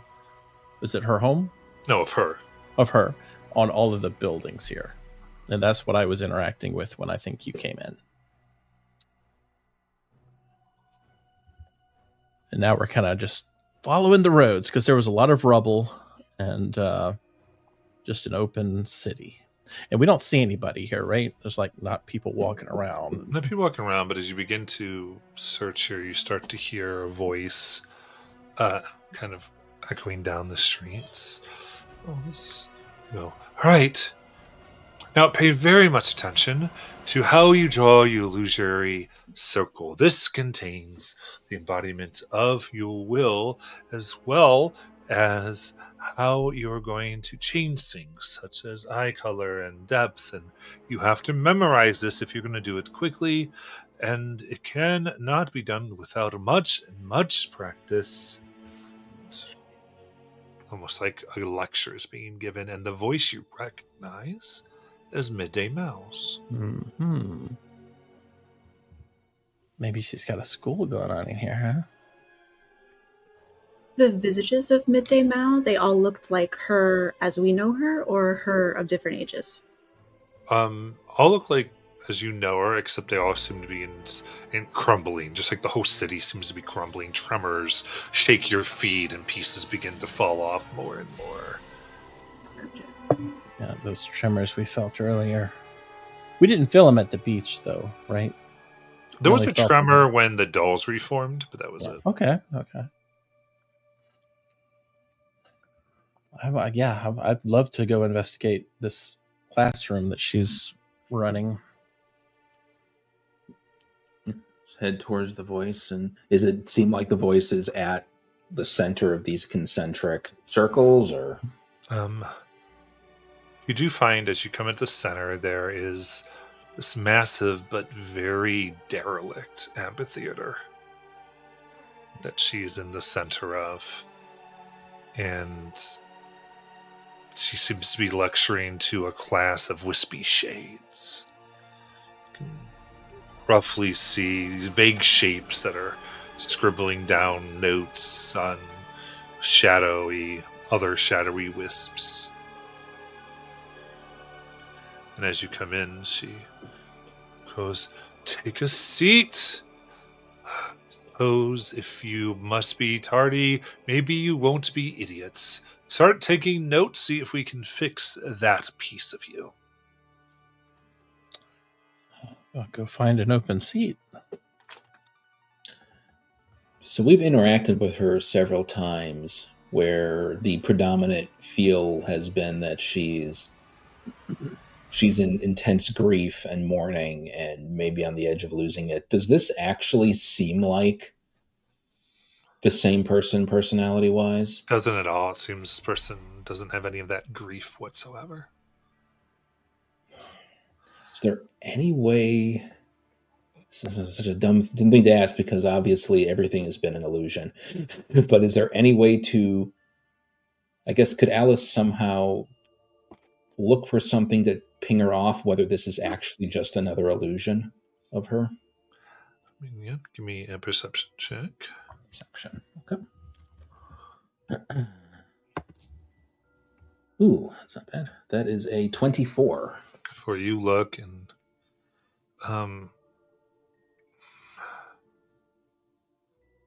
I think it's when you really take a look at her, it's a good illusion, but she's you think it might be illusion simply because she's not rail thin, doesn't have the marks of not sleeping for weeks like you've seen her. It's healthy. So, and you did not see her, you only saw her a day ago. So you're like, this is I don't know, you get there's not like an illusion test necessarily, especially in this place. Right. Where things are hard. Like these illusions are incredible. Mm-hmm. But you do get like, this just cannot be who we saw yesterday or the day before. And her lecture just seemed to be how she created this tower, and she's talking about how these illusions giving substance and form, and that they can illusory forces can harm the mind, but when changed in the correct way can manipulate real objects to harm the body, and almost like as though you get like the arcane formula she was beginning to use to create the crazy doll golem you just witnessed. Is there anything in her lecture to show how she's able to tap into like essentially creating matter? Is she like using an alternate dimension to take from, or is she? It seems to be using- more of the kin that here in this tower, it's enchanted so deeply in a way that illusions can exist for real. It's like a frequency. Yeah, in essence, and it also like she mentions she calls it inferior magic of something called a marvelous mansion, and Oh, she refers to the inferior spell because it only lasts a day and hers is permanent. But it's a sophistication and an example of what study at the College of Ether can lead you to when you're freed from constraints and able to fully study magic at its fullest. very cool. Like a really, really advanced marvelous mansion. Nayland raises her hand. A question from a tardy person, of course. Yes? So it's almost like you could basically, if you tried, at least in this tower, you could even bring the dead back to life. That would be something, but maybe. Let's see. It would be your memory of them. From what I've been able to understand, illusions can't.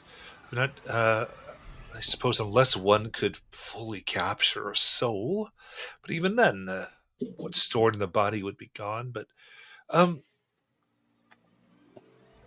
if you concentrated enough and kept your memories, then you could make a facsimile of them. It would never be them. It would be born anew from what you know. And unless you could read their mind every second and had all that understood, it would never quite be them, would it? That being said, some of you have come over to my beach, I'm sure, and have met my childhood friends. They are beginners of this, as are the waitstaff of the cafe. They're what we begin to use. But it was quite fun to play with them, and I still like it. It reminds me of my childhood when we were all at the island where I learned magic, but it's always good to remind myself that they're just that. They are memories I get to play with, interact, and laugh, and even be surprised at. But my real friends, of course, are gone, or old, or whatever they are now. But it's always good to have something. Go ahead. Don't you worry about these beings that you've created? I mean, sure, they're not like the beings that we normally interact with, but you've given them a form of life that is, and I look kind of at PW and kind of consider his circumstance. I mean, They're things alive in every way we can think of, I think. exactly, and don't you worry about them? Don't you want to give them a something more than just a playroom to be toyed with? Of course I do. Then how? That's exactly how. And that is as you become students.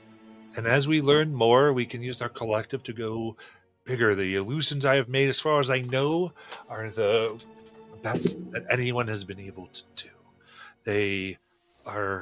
They can feel. I've seen them cry. I've seen them fall in love. It's amazing what they can do. They still, however, cannot exist outside of these walls. And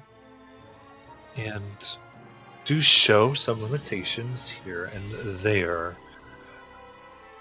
But as we delve deeper, as you all take in the lessons that I am teaching, as I took in the lessons of those before me, we'll make new advancements, and perhaps we can overcome these challenges.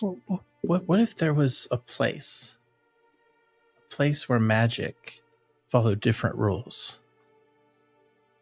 A whole planet.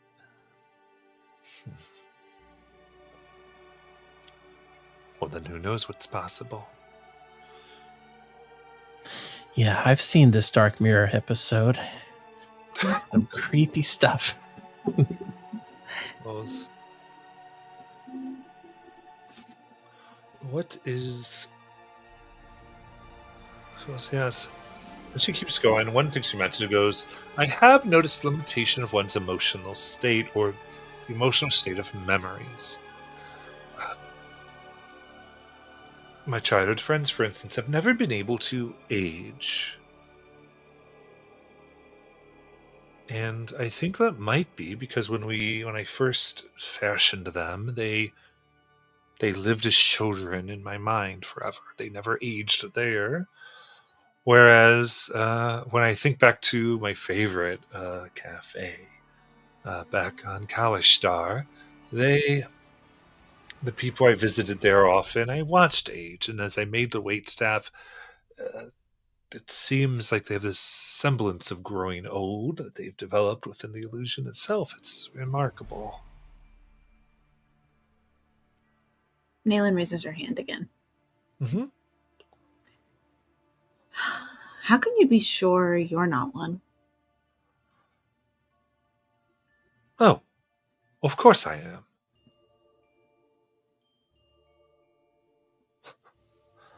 She laughs, another class laughs.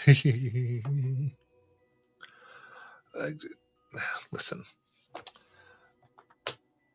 you might think of me. I've been made to be the ultimate teaching assistant.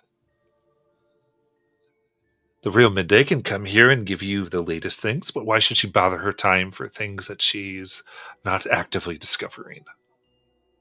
I take care of such things. Do you ever yearn for more? More?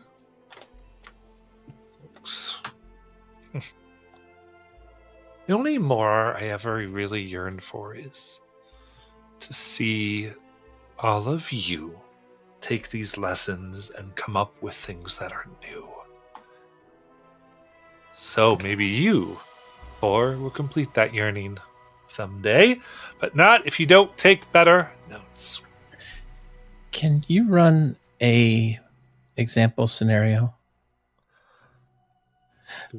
For instance, you said that these beings are limited in their emotions. Correct? In a sense. Well, the weird thing is we did interact with these children, but the longer I interacted with them, the more they became fearful, and then they showed genuine empathy and concern. Ah. Goes, yes, that has been observed, that they can grow. I say that as they grow, they really stop becoming the people we made them into, right? When we ask the question of can you bring people back, yes and no in a sense. As they grow out of that, they, as one might say, it's not a true soul that travels to the ethereal plane, but in every way, we, the illusions here, myself and those included, we are our own creatures and are able to go beyond that of the great midday herself. We can grow beyond what she had first envisioned. But even that, as she puts up a new chalkboard appears, you can see it's written into the illusory spell that she made, this ability to go beyond. She gave this to us.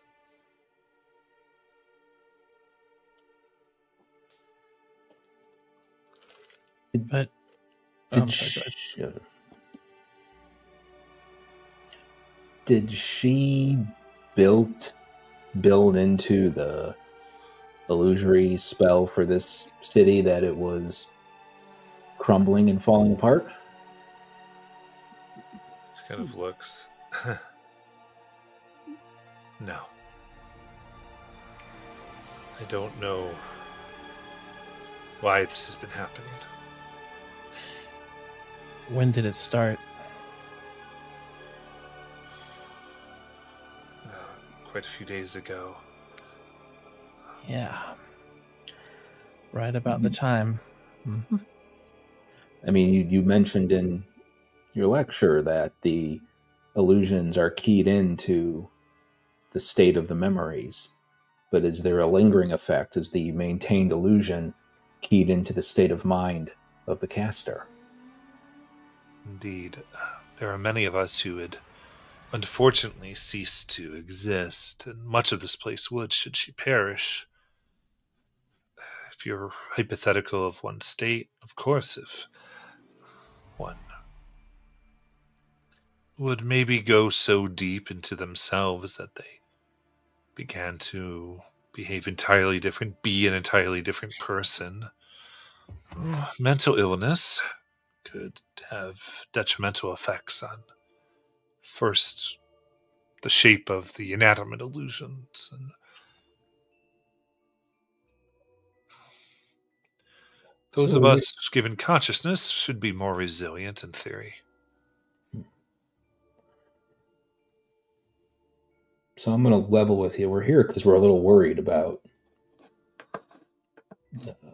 Dean Mao.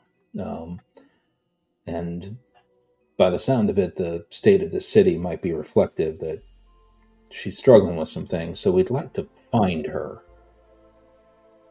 I don't know if you have a sense of where she might be. She kind of looks at her notes. Please give me a persuasion check with advantage for your seemingly genuine concern. Cool. That is a 26.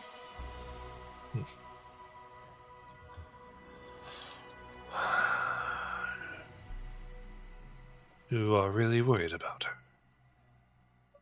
I see.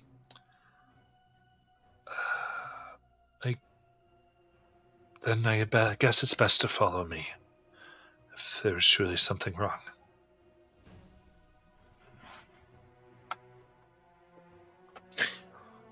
As I'm following, I do want to ask her if Midday Mao has, by chance, informed her about the current location of the wizard school.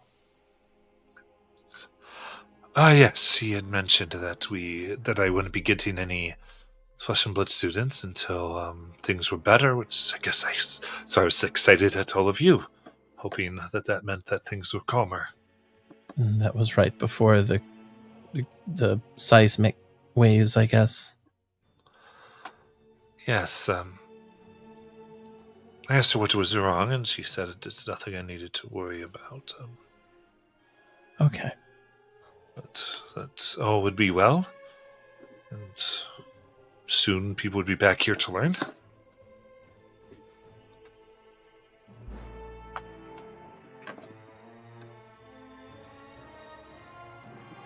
But wait, and still takes you. And as she leads you through various streets, and you come down to a what looks like an alley that has trash and such things in it. You even hear the squeak of rats as she goes up and reaches down to what looks like a sewer grate, lifts it up, and puts it against the door. And as it hits the door, it turns into this like wheel with metal spindles. And she grabs them and starts to turn it. And then the brick itself opens.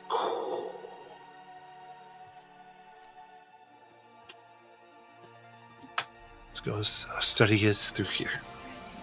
Thank you. Thank you. To the others, away from this version, I do want to mention, guys, keep in mind it's possible that whoever planned that attack isn't even her. Might be a version of her. Like an illusion. My understanding is that we were here for information as much as anything else. We're still trying Exactly. to figure it out. Yeah, I just worry about whatever we find in that study. But yeah, we should definitely go.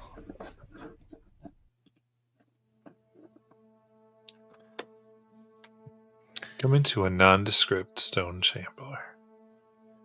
Contains a simple cot and a desk covered in copious notes that sits in front of an open window. And it commands this incredible view of the now crumbling city. The notes are covered in dense scrawls of often frantic writing.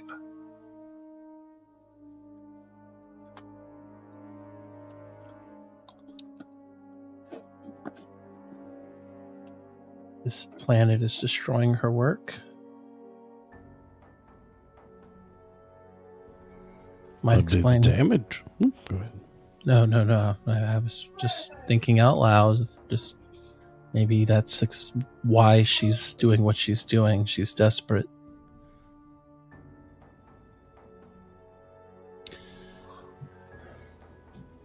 I believe the damage is reflective of the effort and strain she's going through and her desire to bring back her lost friend, I hope. Yeah.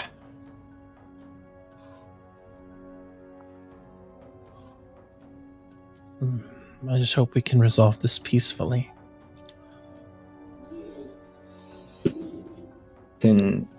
Sorry. MBW.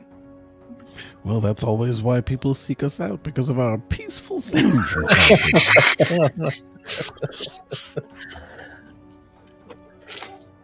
Amen, brother. Alice will. Can Alice read the writing? Indeed. There's a lot here. You take, I think it's an hour almost to start to really get through here, but there's some you begin to find within. One reads, Farah should not have died. Play it again and again. The third master knew, he saw, and did nothing. And even now, he and the others do nothing. Rock see his teeth only for the disobedient. No help, no exception, no intervention. They wear their robes like armor, preaching wisdom, balance, restraint. They speak of patience while our life drains from our hands. The College of Ether is a tomb, gilded in silver lies. Truth will not move them, then I will.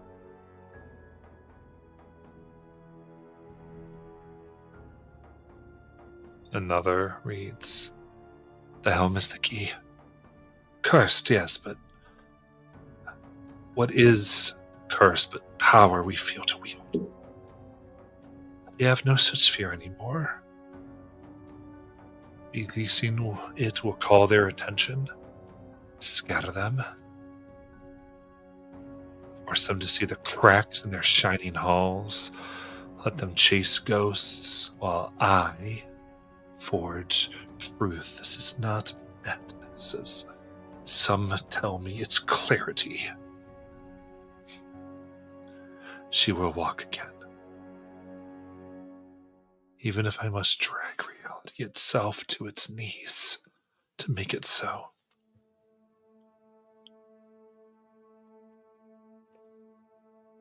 Another. I thought it a disease at first. It burned through my skin like frost, but then I heard it. It's like I'm sure that one Kelly must have before they ripped it away from her. A voice in the rot, the black veins beneath the flesh. It spoke my name. It remembered death and laughed. It promised me what the college never could. I feared it.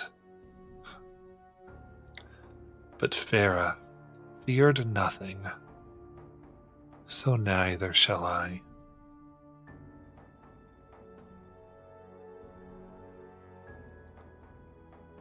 Another entry. There is a font beneath the roots of the land. The ley line bends closest nearby. I've mapped the convergence. I will bring the blight there. Let it drink. When raw magic and perfect illusion entwine, when thought and flesh are indistinguishable, she will return. Not a shade, not a memory, not a glamour, not a failed, cracked, dull, real. And if the world crumbles around us, so be it. The world let her die. The next will obey me. The final that you find is scribbled, almost half charred and torn from the pressure put on it by the quill. You can see her breath in the mirror now. You see her steps where the floor is still. It says the final weaving will cost my name, myself, my truth. Let it be so. If illusion becomes real, then midday Mowl is just a word. Farah is the story. I will be the dreamer. And in that dream, she wakes.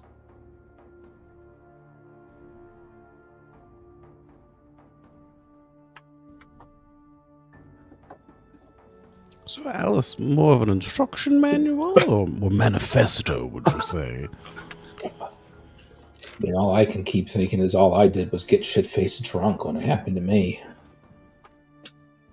I didn't go this over the edge. She talked about finding a convergence of ley lines and that she was going to introduce the blight to it. Is there like a map or something to show us where that actually is? Absolutely. They include a map leading to this arcane font. They point towards an estimation of where these several lines should converge. They also contain diagrams of crystal pylons that are intended to direct magic into the mage.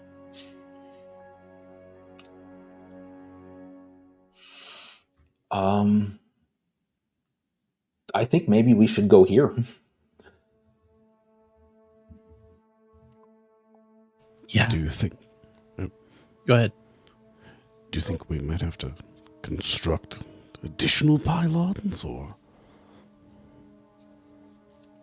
I don't know. It just seems like, whether violent or not, we need to, I think, potentially stop her from doing whatever it is she's trying to do.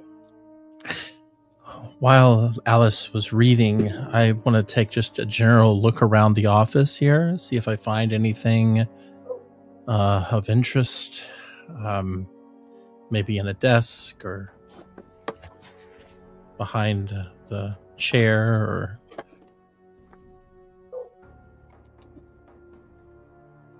Yeah, looking around on the desk here, there are 3 scrolls. Okay. These are spell scrolls of the spell creation. Ooh, that's fancy. Interesting. I will take those, put them away for now.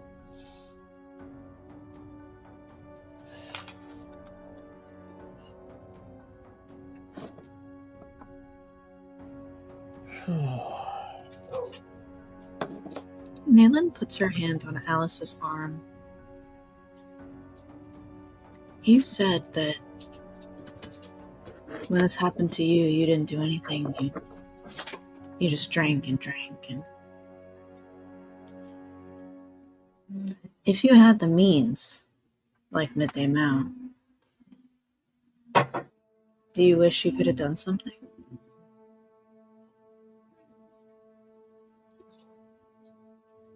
Alice tilts her head and kind of gives you a wry smile. No. You know why?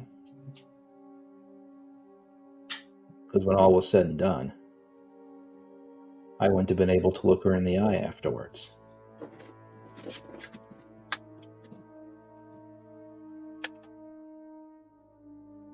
Okay. I don't know this Farah. Maybe this Farah was just as egotistical as this Midday Mowl is. But there's a good chance that Farah would be horrified at what she's doing. She's not doing this for Farah. She's doing it for herself. So I'm the only one who thinks it's Farah that's in control now? Why would you think it's Farah in control? That last little bit that was written, where she was talking about it was Farah's story now, and that she was... It sounded like, to me, when I heard it, and you read it so eloquently, Alice, but it sounded to me like... I take all credit for that. I mean, I don't know, it just sounded to me like she was saying that, you know, Farah is in control now, and maybe I read too much into it.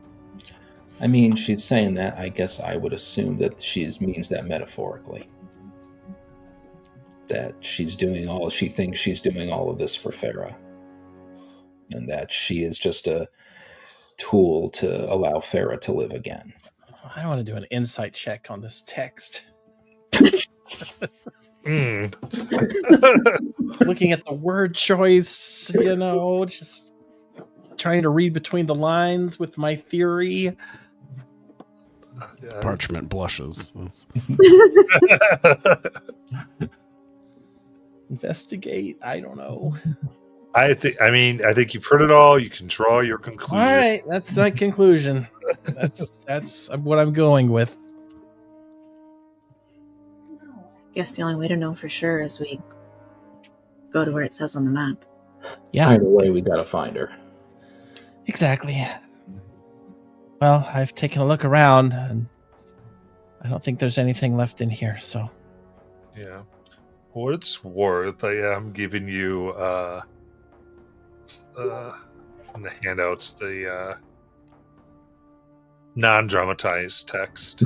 But, because I wrote the notes, but this is the information behind the notes that I don't want. I always worry that my dramatization obscures important facts.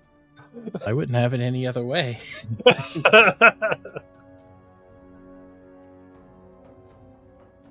right. It's happened in a few games, unfortunately, where someone goes, "Wait, what?"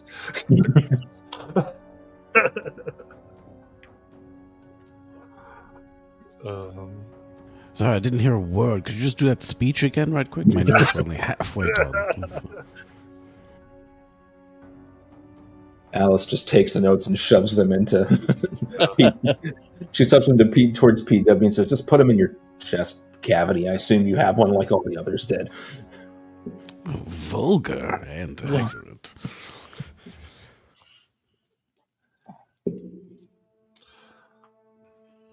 Okay, so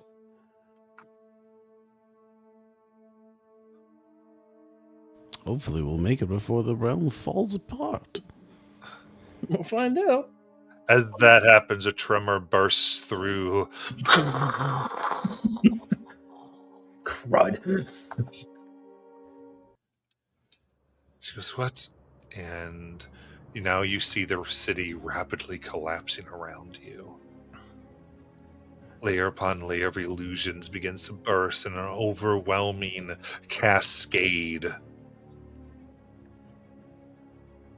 And I need all of you to give me a wisdom saving throw with advantage because you read her notes. Oh my. 17. Oh, wrong button. Mine is 21. Nat 20 for a 25. Nat 20 for a 24. Perfect. With that, you now very familiar with the illusions and understanding this. Even in her scrolls, there was more of this real and going. That's right. This should be happening. She's losing her grip on who she was when she built this place, and it's still unnerving as blocks fall, and you even feel yourself moved. Telling yourself it's not real numbs the pain till it all fades.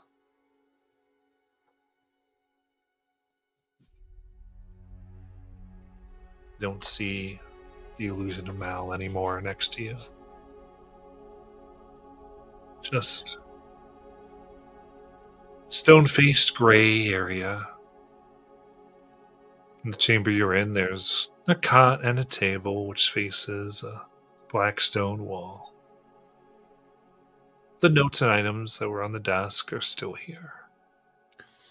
But just some stairs in the floor that lead down.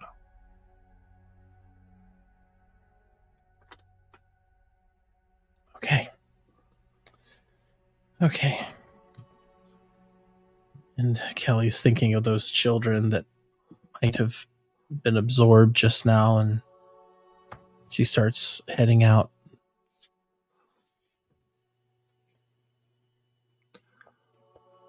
Right. We know where we're going. You come down to an empty floor. Another set of stairs that lead down. What's this room look like? Sparse. Just a floor and walls. Any sand? No. All right. I head down.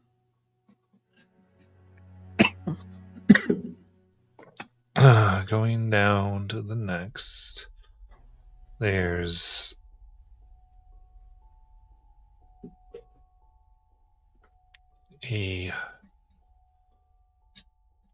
another table that looks like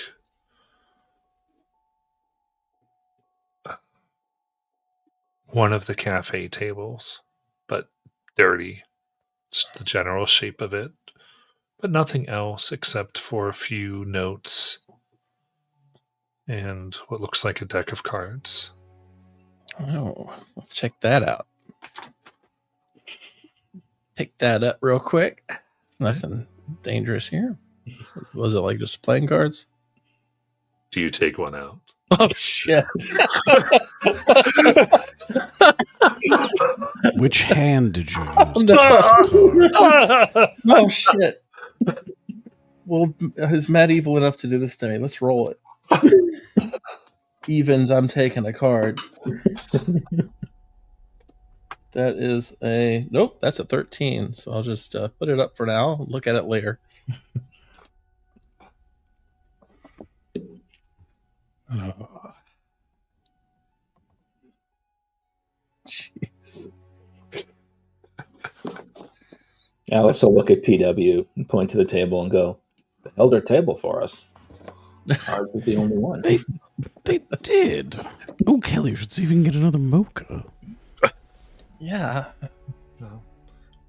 There's just some notes here with ramblings about listening to the voice in the blight. Seeing how it's taught her to take power from the land to achieve domination over these fools. So, Just oh, sorry. Does Kelly still have the coffee stain, or did that also disappear? That is gone. Interesting. And the bits of coin that cracked Nalen's teeth are gone.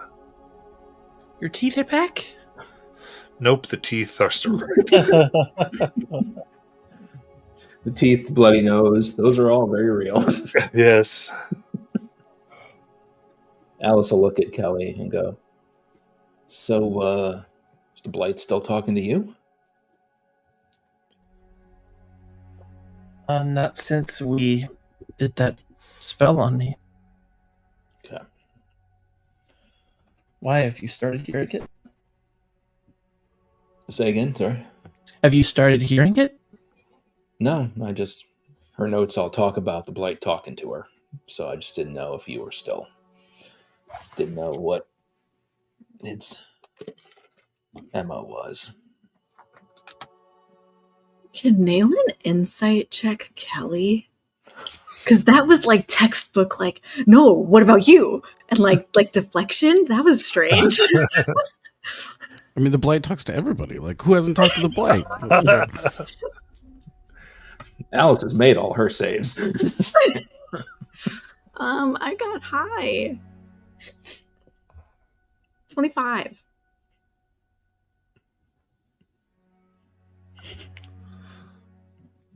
I mean, you're doing it on Kelly. What do I even do? I mean, I think 25 is probably enough to get into whatever Kelly is thinking. Was Kelly trying to deflect? Yeah.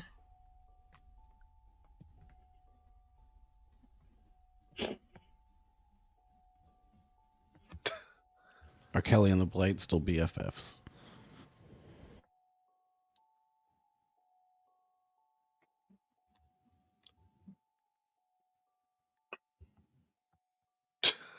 The suspense. Jackie, are you there? We can't. Oh. Oh my god. Hello? Hey. Okay, yeah, I it just like died on me. That makes sense. She wrote it. We're like, so tell us what's up, and it's silence. Oh, Kelly's yeah. a Blight It clone. was a Oh weird god. time to lose connection.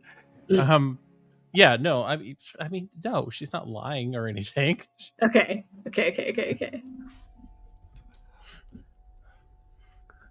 That's it. Okay. It's fair for Kelly to ask. Alice, in her normal way, asked a fairly intrusive question very casually, which is what she does. So, but all right. Yeah, we gotta go.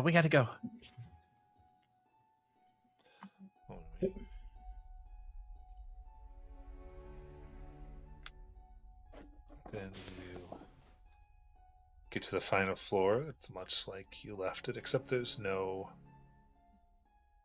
door. The exit. You see a pit plainly.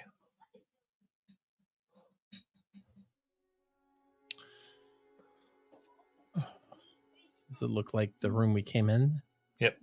All right. Yeah, heading down.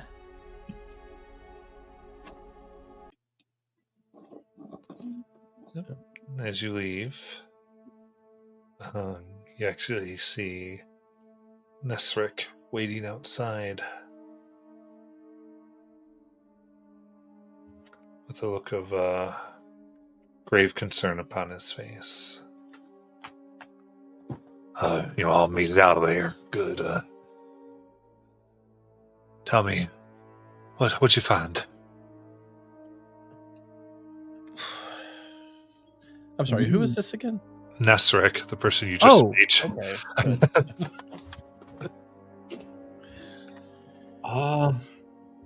Man, we think we know where Mowl might be, and I think we need to get to her very rapidly.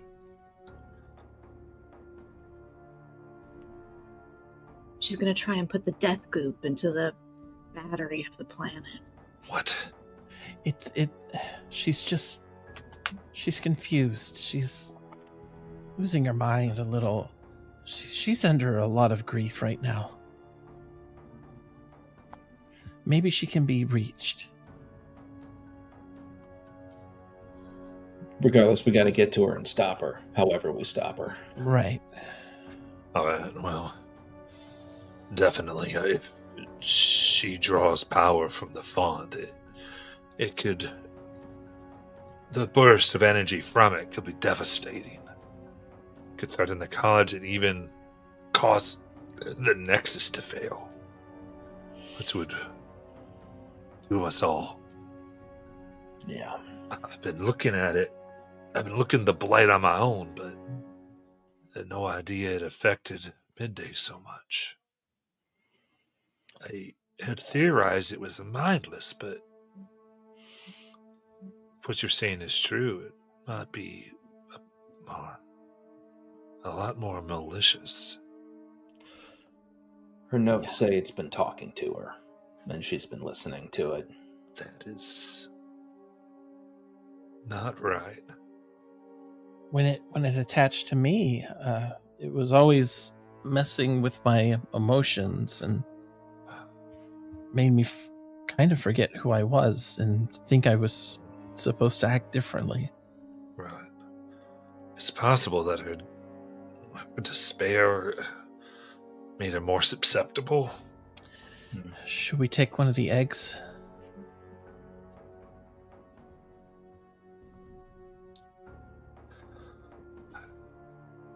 It's more likely that could go wrong than right. But I don't...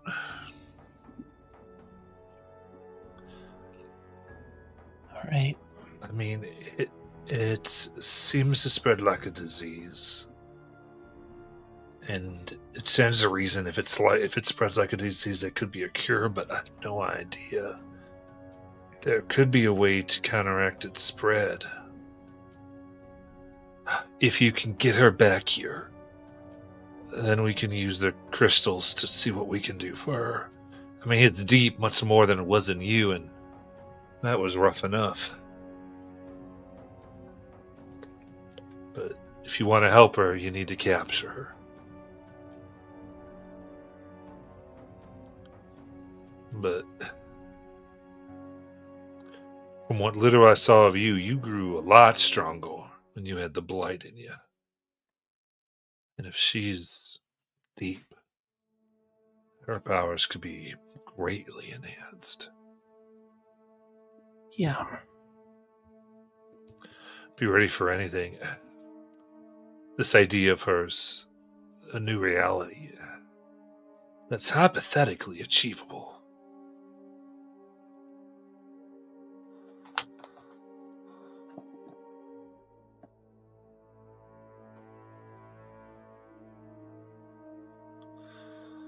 But she might be too far gone for a cure. The decision's going to be up to you when you find her. Just to be clear, I mean, she talked about crystals in her notes.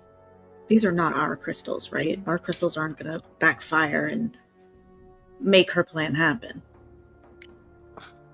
I don't think so. I'd have to look at it with time I don't think we have. Looks at you. You can't... I don't know how far she is, but you might want to see to yourselves a little bit before you go. Yeah, takes out a thing for Nalen's nose. I mean, I'm not gonna lie to you. I'm not in very good shape myself. We did come here from literally fighting the cursed helmet that almost wiped the three of us out. Yeah. Mechanics-wise, you would have time for a short rest, but a long rest would probably be devastating. All right. I don't think I can take a short rest, though, can I? because when Nayland and I went down, we used our HP to get back up, right? Like in that last fight? We did. We used the special boon, not your... Those dice are separate from your hit dice. Right. They're a separate pool. Okay. So you still have all your hit dice, because I don't think we've taken a short rest yet. Just checking. Nope. Good point. I So are we gonna... Yeah. Are we gonna try to take a short rest? think we have to. I'd be down to.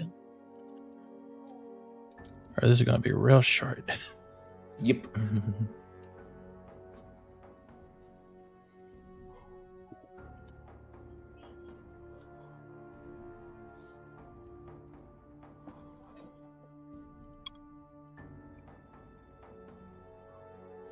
Yeah, we'll also play a brief Song of Rest.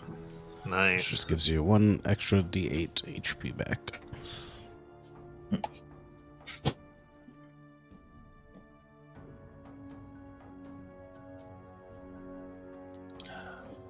just gonna do that. No. PW will follow it up with another song, burning the other spell slot of that size to give us an additional 20 temp HP again. Do I add my con to that D8 you gave me? I believe that you do, if you normally would. Okay. The reason it doesn't actually do that, that's fine. So that is, what did I do? 8d8.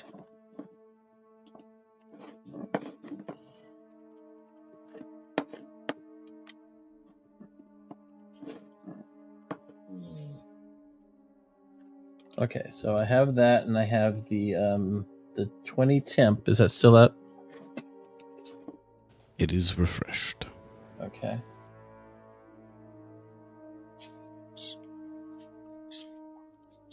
I guess I can use one more.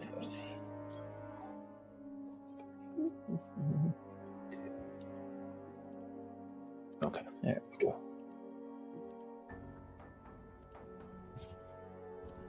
Yeah, I think that gave me back all my warlock slots.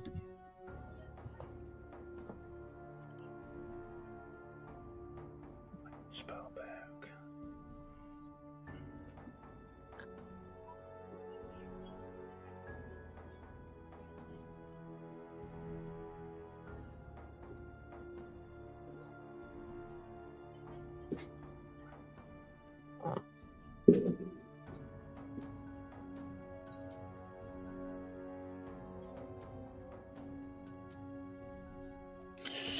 So yeah, Kelly finally looks healthy.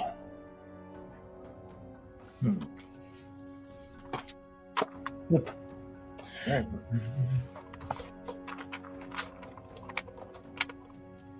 Does anybody have Identify?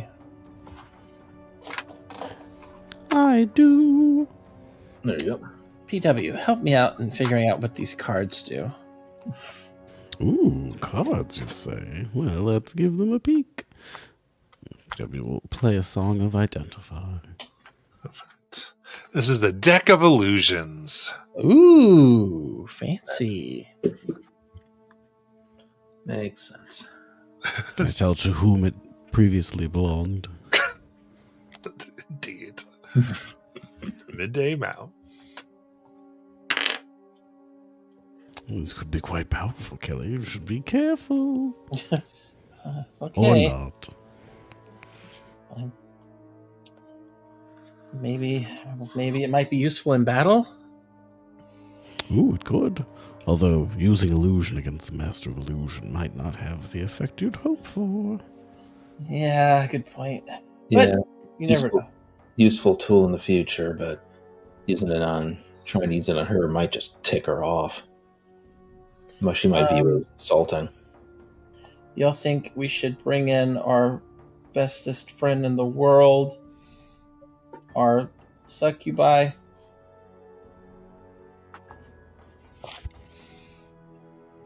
Oh, is this the thing that Nayland and Kelly got when they had their adventure? Okay. I'll leave it to the two of you. Well, it's only if I have enough paper for it. I don't think we do. If we could find it fast, I think it's worth it. Any help would be good. Yeah. So if we're able to find any parchment or ask somebody to bring us some, and PW has some. ooh, You have nice. to make do with the fact that you're writing over like blank musical measures. But You can need what, like 3 pounds of parchment? It says choose any beast, dragon or monstrosity of rating 4 or lower, and considered a construct. It's here we go. 1 pound of paper for every 50 pounds of the original subject. Yeah, so about 3 pounds So, of paper. 3 pounds of paper. All right. Are we able to find 3 pounds of paper? And if not, I just realized I have a creation scroll on me. So I could probably use that to create the paper, right? Good.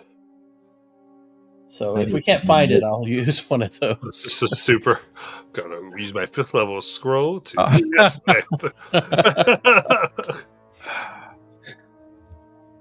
I would say yeah, but like they're not into paper creation just yet, so that is definitely a commodity. But given the issue, if you're saying we need 3 pounds of paper, they're scrounge it up.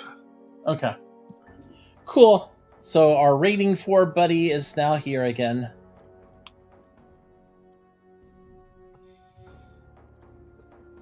And it looks like PW gave us the 20 HP. Okay. there's a brief mid-act jingle.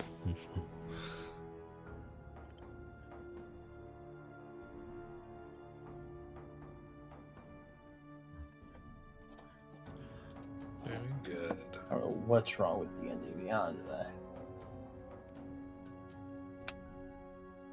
I mean, the same thing that's always wrong with it. You're using it. Yeah.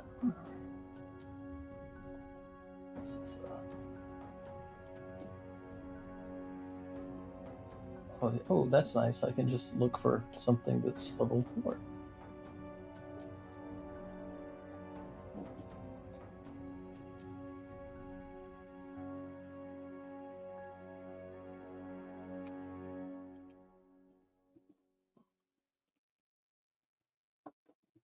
Yeah, this thing will not last long, but it will help a little bit.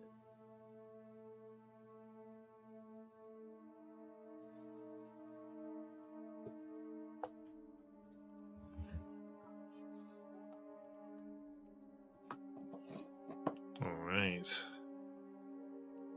So then, are you ready to go out? PW hops astride the upright base once more. Good.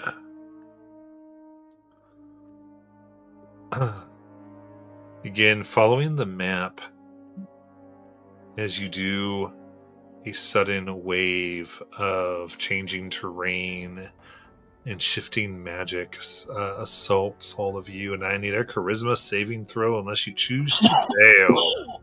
Oh God, this thing again. Oh. Dang it. Everyone's experience with these has been positive, right? That's what I remember. I think this is where it gets weird. That's a 21 for Alice. That's a 2 for Nayland.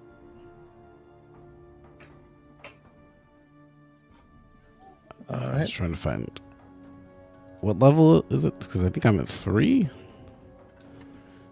So this would take me to 4. Yeah, if you let it go. PW does a brief Elsa impression. 11. 11. That is a fail as well. So PW, go up to your next level, which I think I gave the full thing there. I will check. If not, I'll give it to you. And Kelly and Nayland, do either of you have a shift currently? I'm on I have level level 2. Oh, so you each go to your level 3. Where are those at? Believe handouts. I don't believe. Oh, here, wait, that's per PW. Yeah, level 3 is the highest level I've been shown, and that was what I was. So no Okay. 4 yet. So Yeah, I know. what one did you have? I think it was the dashing one. Accelerated? Yes. Yes. That is the Yeah. one. Okay. I'll give you your level 4. You have advantage on dexterity saving throws. You can deflect missiles like a monk. And you can jump 3 times your normal distance. PW 100% is vibrating at rest. And as I'll put over here, you must move at least 20 feet every turn or suffer disadvantage on all your attack rolls Ooh, boy. Deal. and ability checks until the end of your next turn.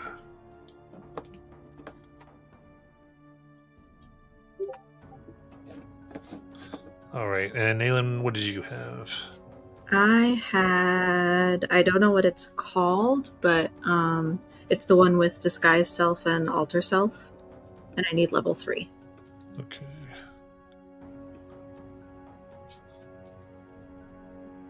It's going to be unstable form. Mm. Oh boy. It's Uh-oh. long, Uh-oh. Oh, no. but I your become sweet. drawback is disadvantage on Constitution saving throws. Oy Great. vey. Of all the things. There we That would be go. like Malin starts shifting shape at any sort of heightened emotional moment. And the late night trysts start to get real interesting. What did Kelly have? Well, I'm not sure. Let's find out. I know it gave her necrotic. Okay, you're likely energy empowered. Yeah, because it doesn't say necrotic on the sheet, but Okay, so you had like 1d6, 1d6 Yes. necrotic on all spell damage rolls. yeah, and advantage on an ability check and disadvantage on ability check. Okay. Ooh. Roll a d4 for me. Oh man. Alright. That is a 2. A 2. Congratulations. You have vulnerability to psychic damage. Joy. So that's double damage from psychic.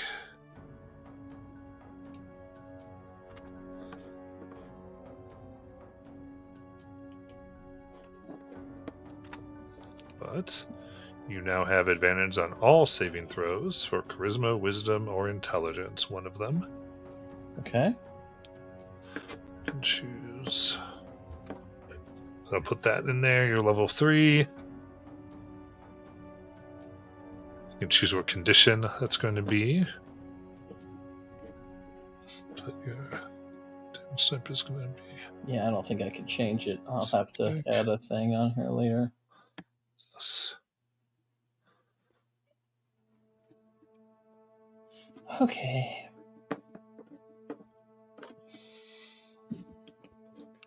But I'll probably pick wisdom. But I just have to add it later. And Alice is like, no, I want none of these shenanigans. Well, I rolled against it. My level 2 gave me disadvantage on the charisma save to not get level 3. It is attacking the Warlock Bard's primary stat. So That's true. Yeah, you'd have to desire it. yeah. All right, it was interesting because I had 2 additional ones to potentially throw.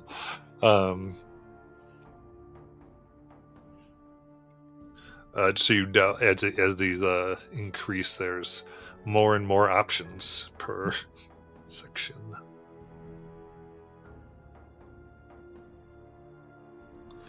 But that being said,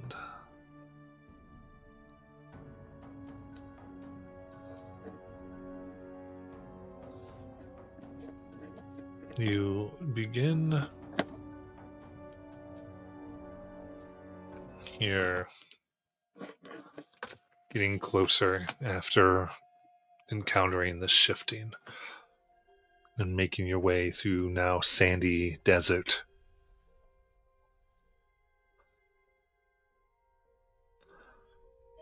The colorful terrain of the new world suddenly swims before your vision, as if a wave of translucent energy were washing across the landscape. Strange shapes seem to leap and dance at the edge of your vision.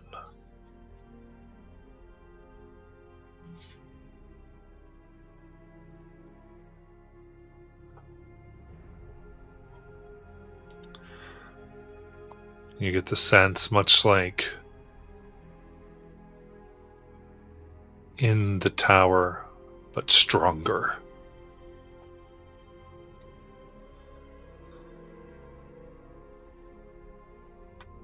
As you enter this place,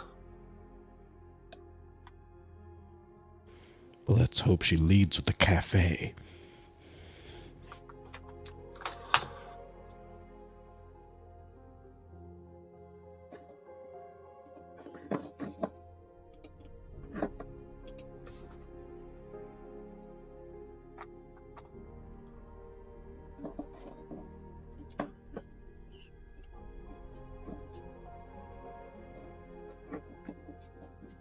alright? And as you proceed, you see dozens of granite menhirs covered in blue-green ivy float through this area, drifting along 3 feet above the ground. Each stone is graven with likeness of mages from the college, including Midday's apprentice Farah. The warmth comes off each of the stones.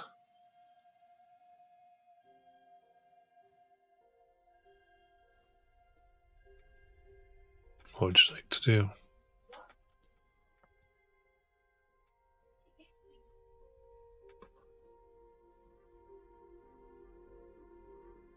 Can we see Farrah's stone? Indeed. How far away is it? About 20 feet. Well, are we looking for Midday Mowl? I can see at least one way we might be able to find her in a hurry. Yeah. I had the same thought. It's going to make it harder to reason with her if we do that, but might be the best way to get her attention. Alice, reason's always been the underdog. That's where it does its best work. God, if you look at all these, though, and you think her plan is to make her own versions of all the people at the college? All the people she liked more than what I can see. Yeah.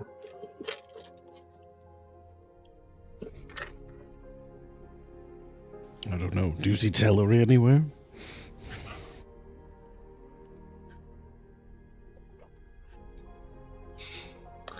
You don't see a menhir to Tellery. Ooh. Well, wait. Do we see ourselves? No. Oh. Travesty upon travesty in this tower we've been subjected to. This seems to be the ones that had fallen. You don't see anyone who's living. Oh, okay.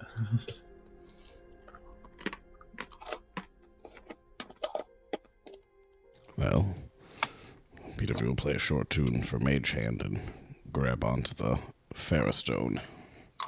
Attempt to pull it towards us. All right. Keep in mind, these are like 10 feet tall. With its like 10, I think, pounds of force it could do, which is not enough for any of that. It strains against the giant pillar. It does not move. As you go close, you begin to hear a gentle cry You can see the form of Midday Mowl hunched over on her knees in front of the shrine, crying and performing a prayer.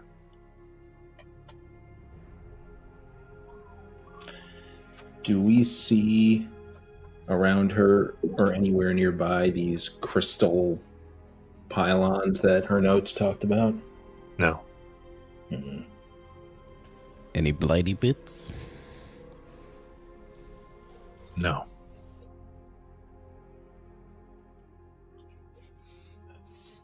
This might be an illusion. Or she could have a pocket.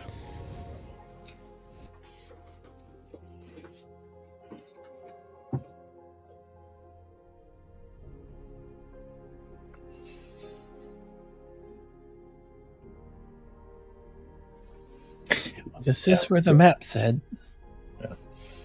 Alice will start approaching her. Yeah. By the way, you feel like you are still some ways away from precisely where the map says. This is like a whole area you've come to. As though her illusions have spread out from the point of the map. Mm-hmm. And they're strong. And you approach her. I think as Alice is approaching her, she's actually looking for those telltale signs that this is an illusionary midday. Like it doesn't look. You look and look like you can't see any blight. It looks as though this is her before the blight. Yeah.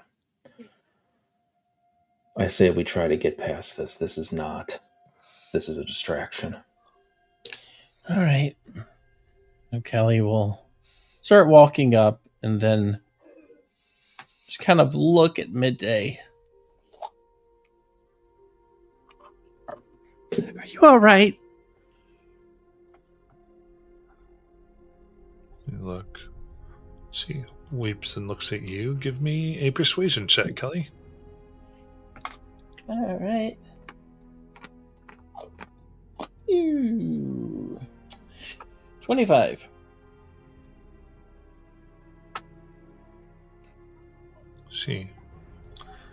No.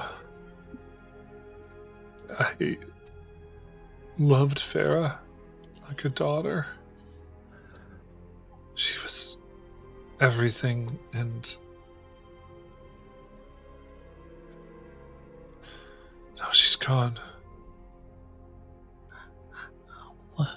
Like a daughter.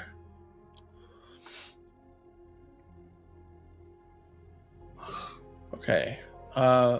Thinking a little above table here. I feel like up until this moment, Kelly has been under the impression this was like a romantic thing. And now she's like, wait a minute. I'm sorry.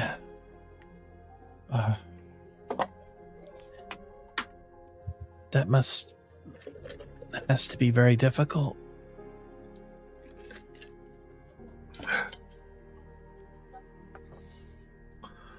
Starts wiping her tears. Thank you. No one has cared. No one cared. Like, as if everyone thought so many died, it didn't matter. We acted like they never were here. Like she never existed. I see. Well, I can't speak for anything that happened with other people, but I know I'd love to hear about Farah. I lost my mother when I was little, and it didn't feel like a lot of people cared. Even my dad just kind of slunk away like he didn't care.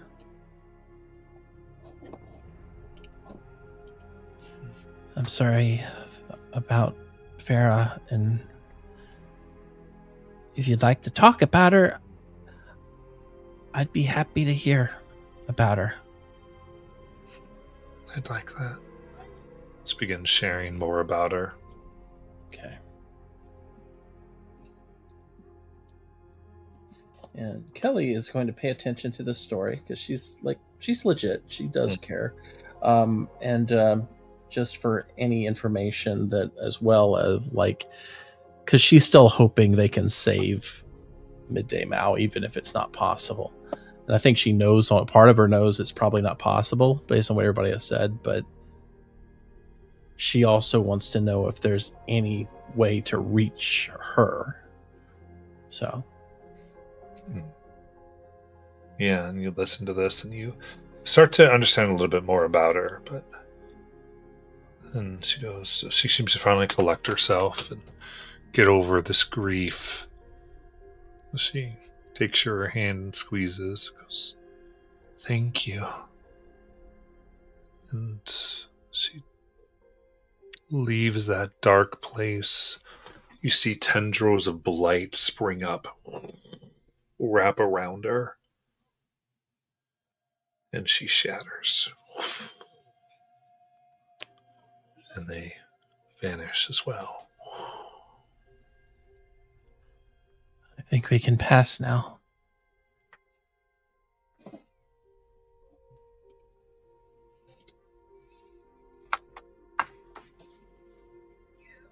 And from that understanding, it had put in you all gain advantage on your first saving throw against Midday, should you confront her.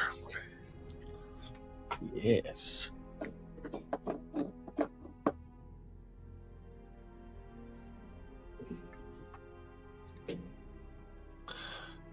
So to proceed forward, someone can lead through. This will either be a Wisdom Survivor or Intelligence Arcana. I'm good at survival, but I'm okay-ish at Arcana. How's everybody else feeling?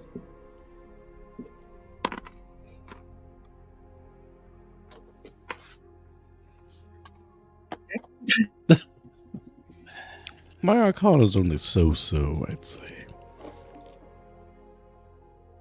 We have no way of knowing which one it's going to be, right? No, it's whoever you choose. Oh, well. So I usually natural things of the land, or someone's looking at the illusions and trying to understand. Up to you guys. I can do a survival, but if somebody else has something better, feel free.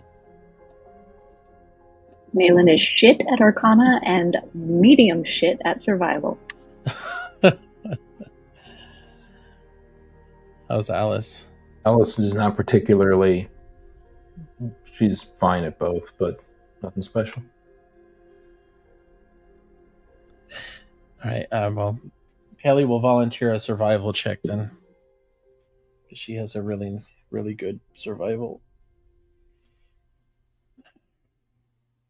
Kelly, you'll do great. And Bardic Inspiration. Oh, thank you. So D10? Indeed. Roll that first. Oh, only a 1 on that. But you get to roll it twice because that's I do? a check. Oh, nice. All right. Yeah, it's a 6. So let's add it to whatever the hell I roll. All right. So that's a 33. Very nice.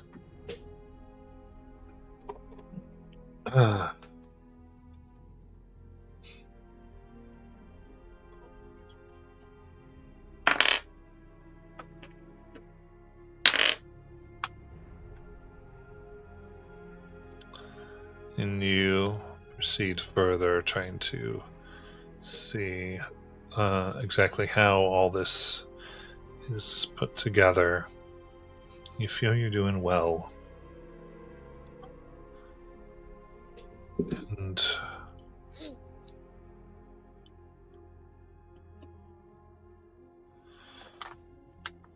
Kelly, you suddenly stop as you see an identical duplicate of the Doomsayer apparition, the creature of the helm, wanders through the area.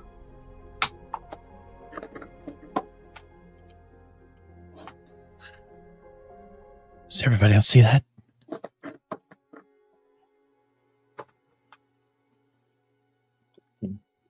I assume we do. I peer in that direction. Mhm.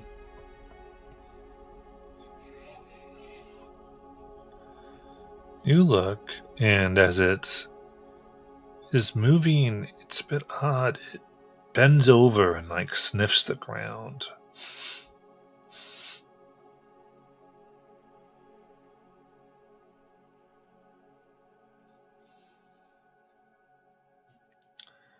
You all can give me an immediate stealth check to see if it notices you.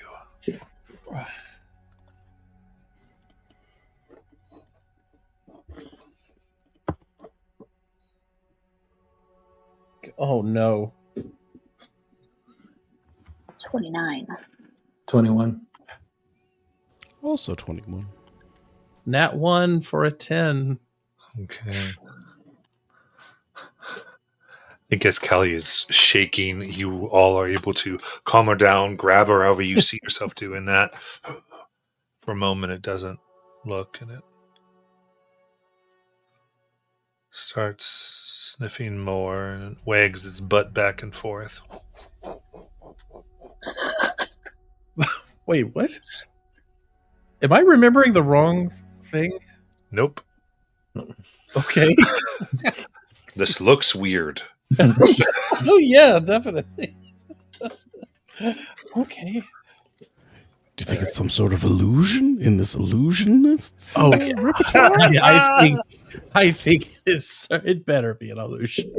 If there were ever an indication that Midday has lost her goddamn mind,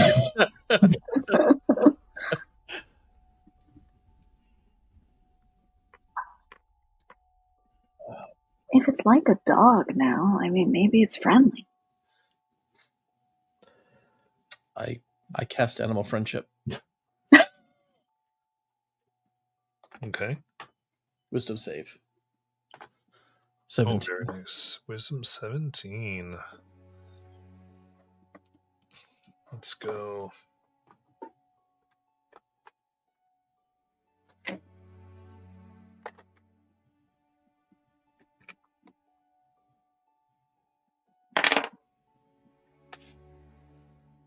That's only an 11. Ooh. If it's a beast, then it is charmed for the next day, 24 hours. And Right. us, any of my allies deals damage, then the spell ends. Okay. It turns, charges to you, and then stops and barks. Very expectantly. Good boy. Huh? I try to pet the doomsayer. Starts like kind of nuzzling, and this black tongue starts to of shadow starts to look in, and the helmet kind of starts nibbling like, and you know animals, you feel like it wants a treat. Okay. I reach in my bag and I take out a treat and I offer it one. Takes it. Good boy. Okay. Starts rubbing on your leg. Can you help us find Midday Mowl? Midday Mowl. Oh.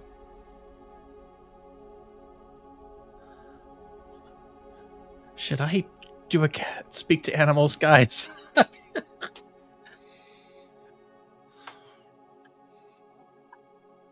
I think you're on a roll, kiddo. All right. Speak to animals. Says again. Hey. Oh. And you hear it as food, then scritches, then midday. Got it. You got it, buddy. And I take out some food and I lay it out and I give him some scritches as he eats. Who's a good boy? So the rest of you just see me doing this. I'm a Like, good wah, boy. wah, wah, wah, I'm a wah, real wah, good wah. boy.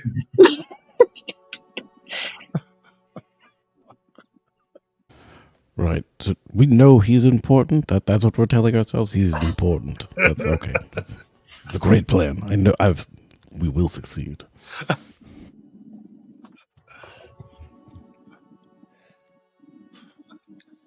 Guys, I could just do a pass without trace on our next little venture.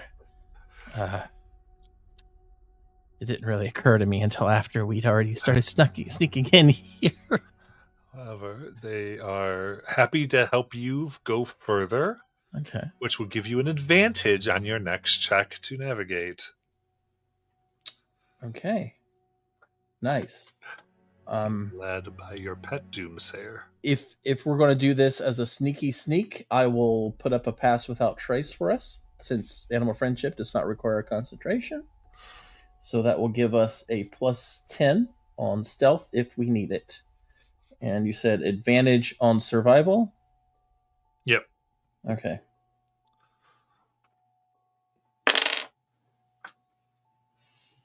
All right. That's dirty 30. Nice.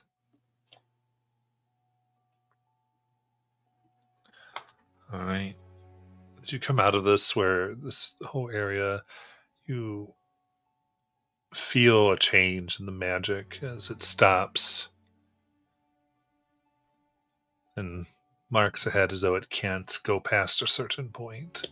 Okay. Okay, good boy. All right. Just don't make any noise while we're in there. So we want this to be a surprise, because we're hoping to surprise her and make sure she's well. And I will give him a little pat. And we still have pass without trace up for an hour, full hour anyway. Okay.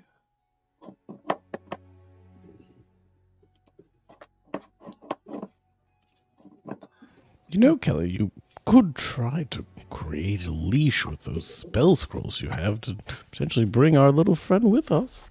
I'm afraid he'd start protesting. Oh, that's fair. Well, worth a try.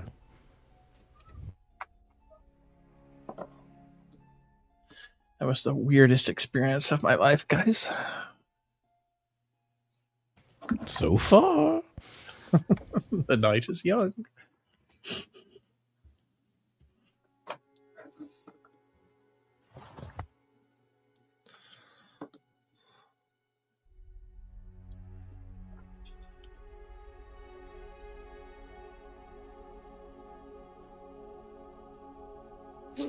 Okay. So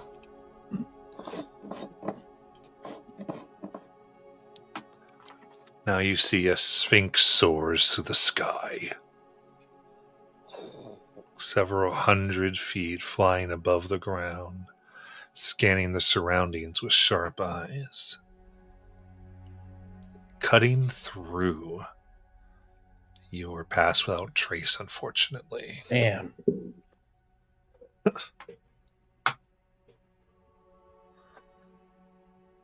You know, I don't think cats look aerodynamic enough to fly. Oh, it can see us.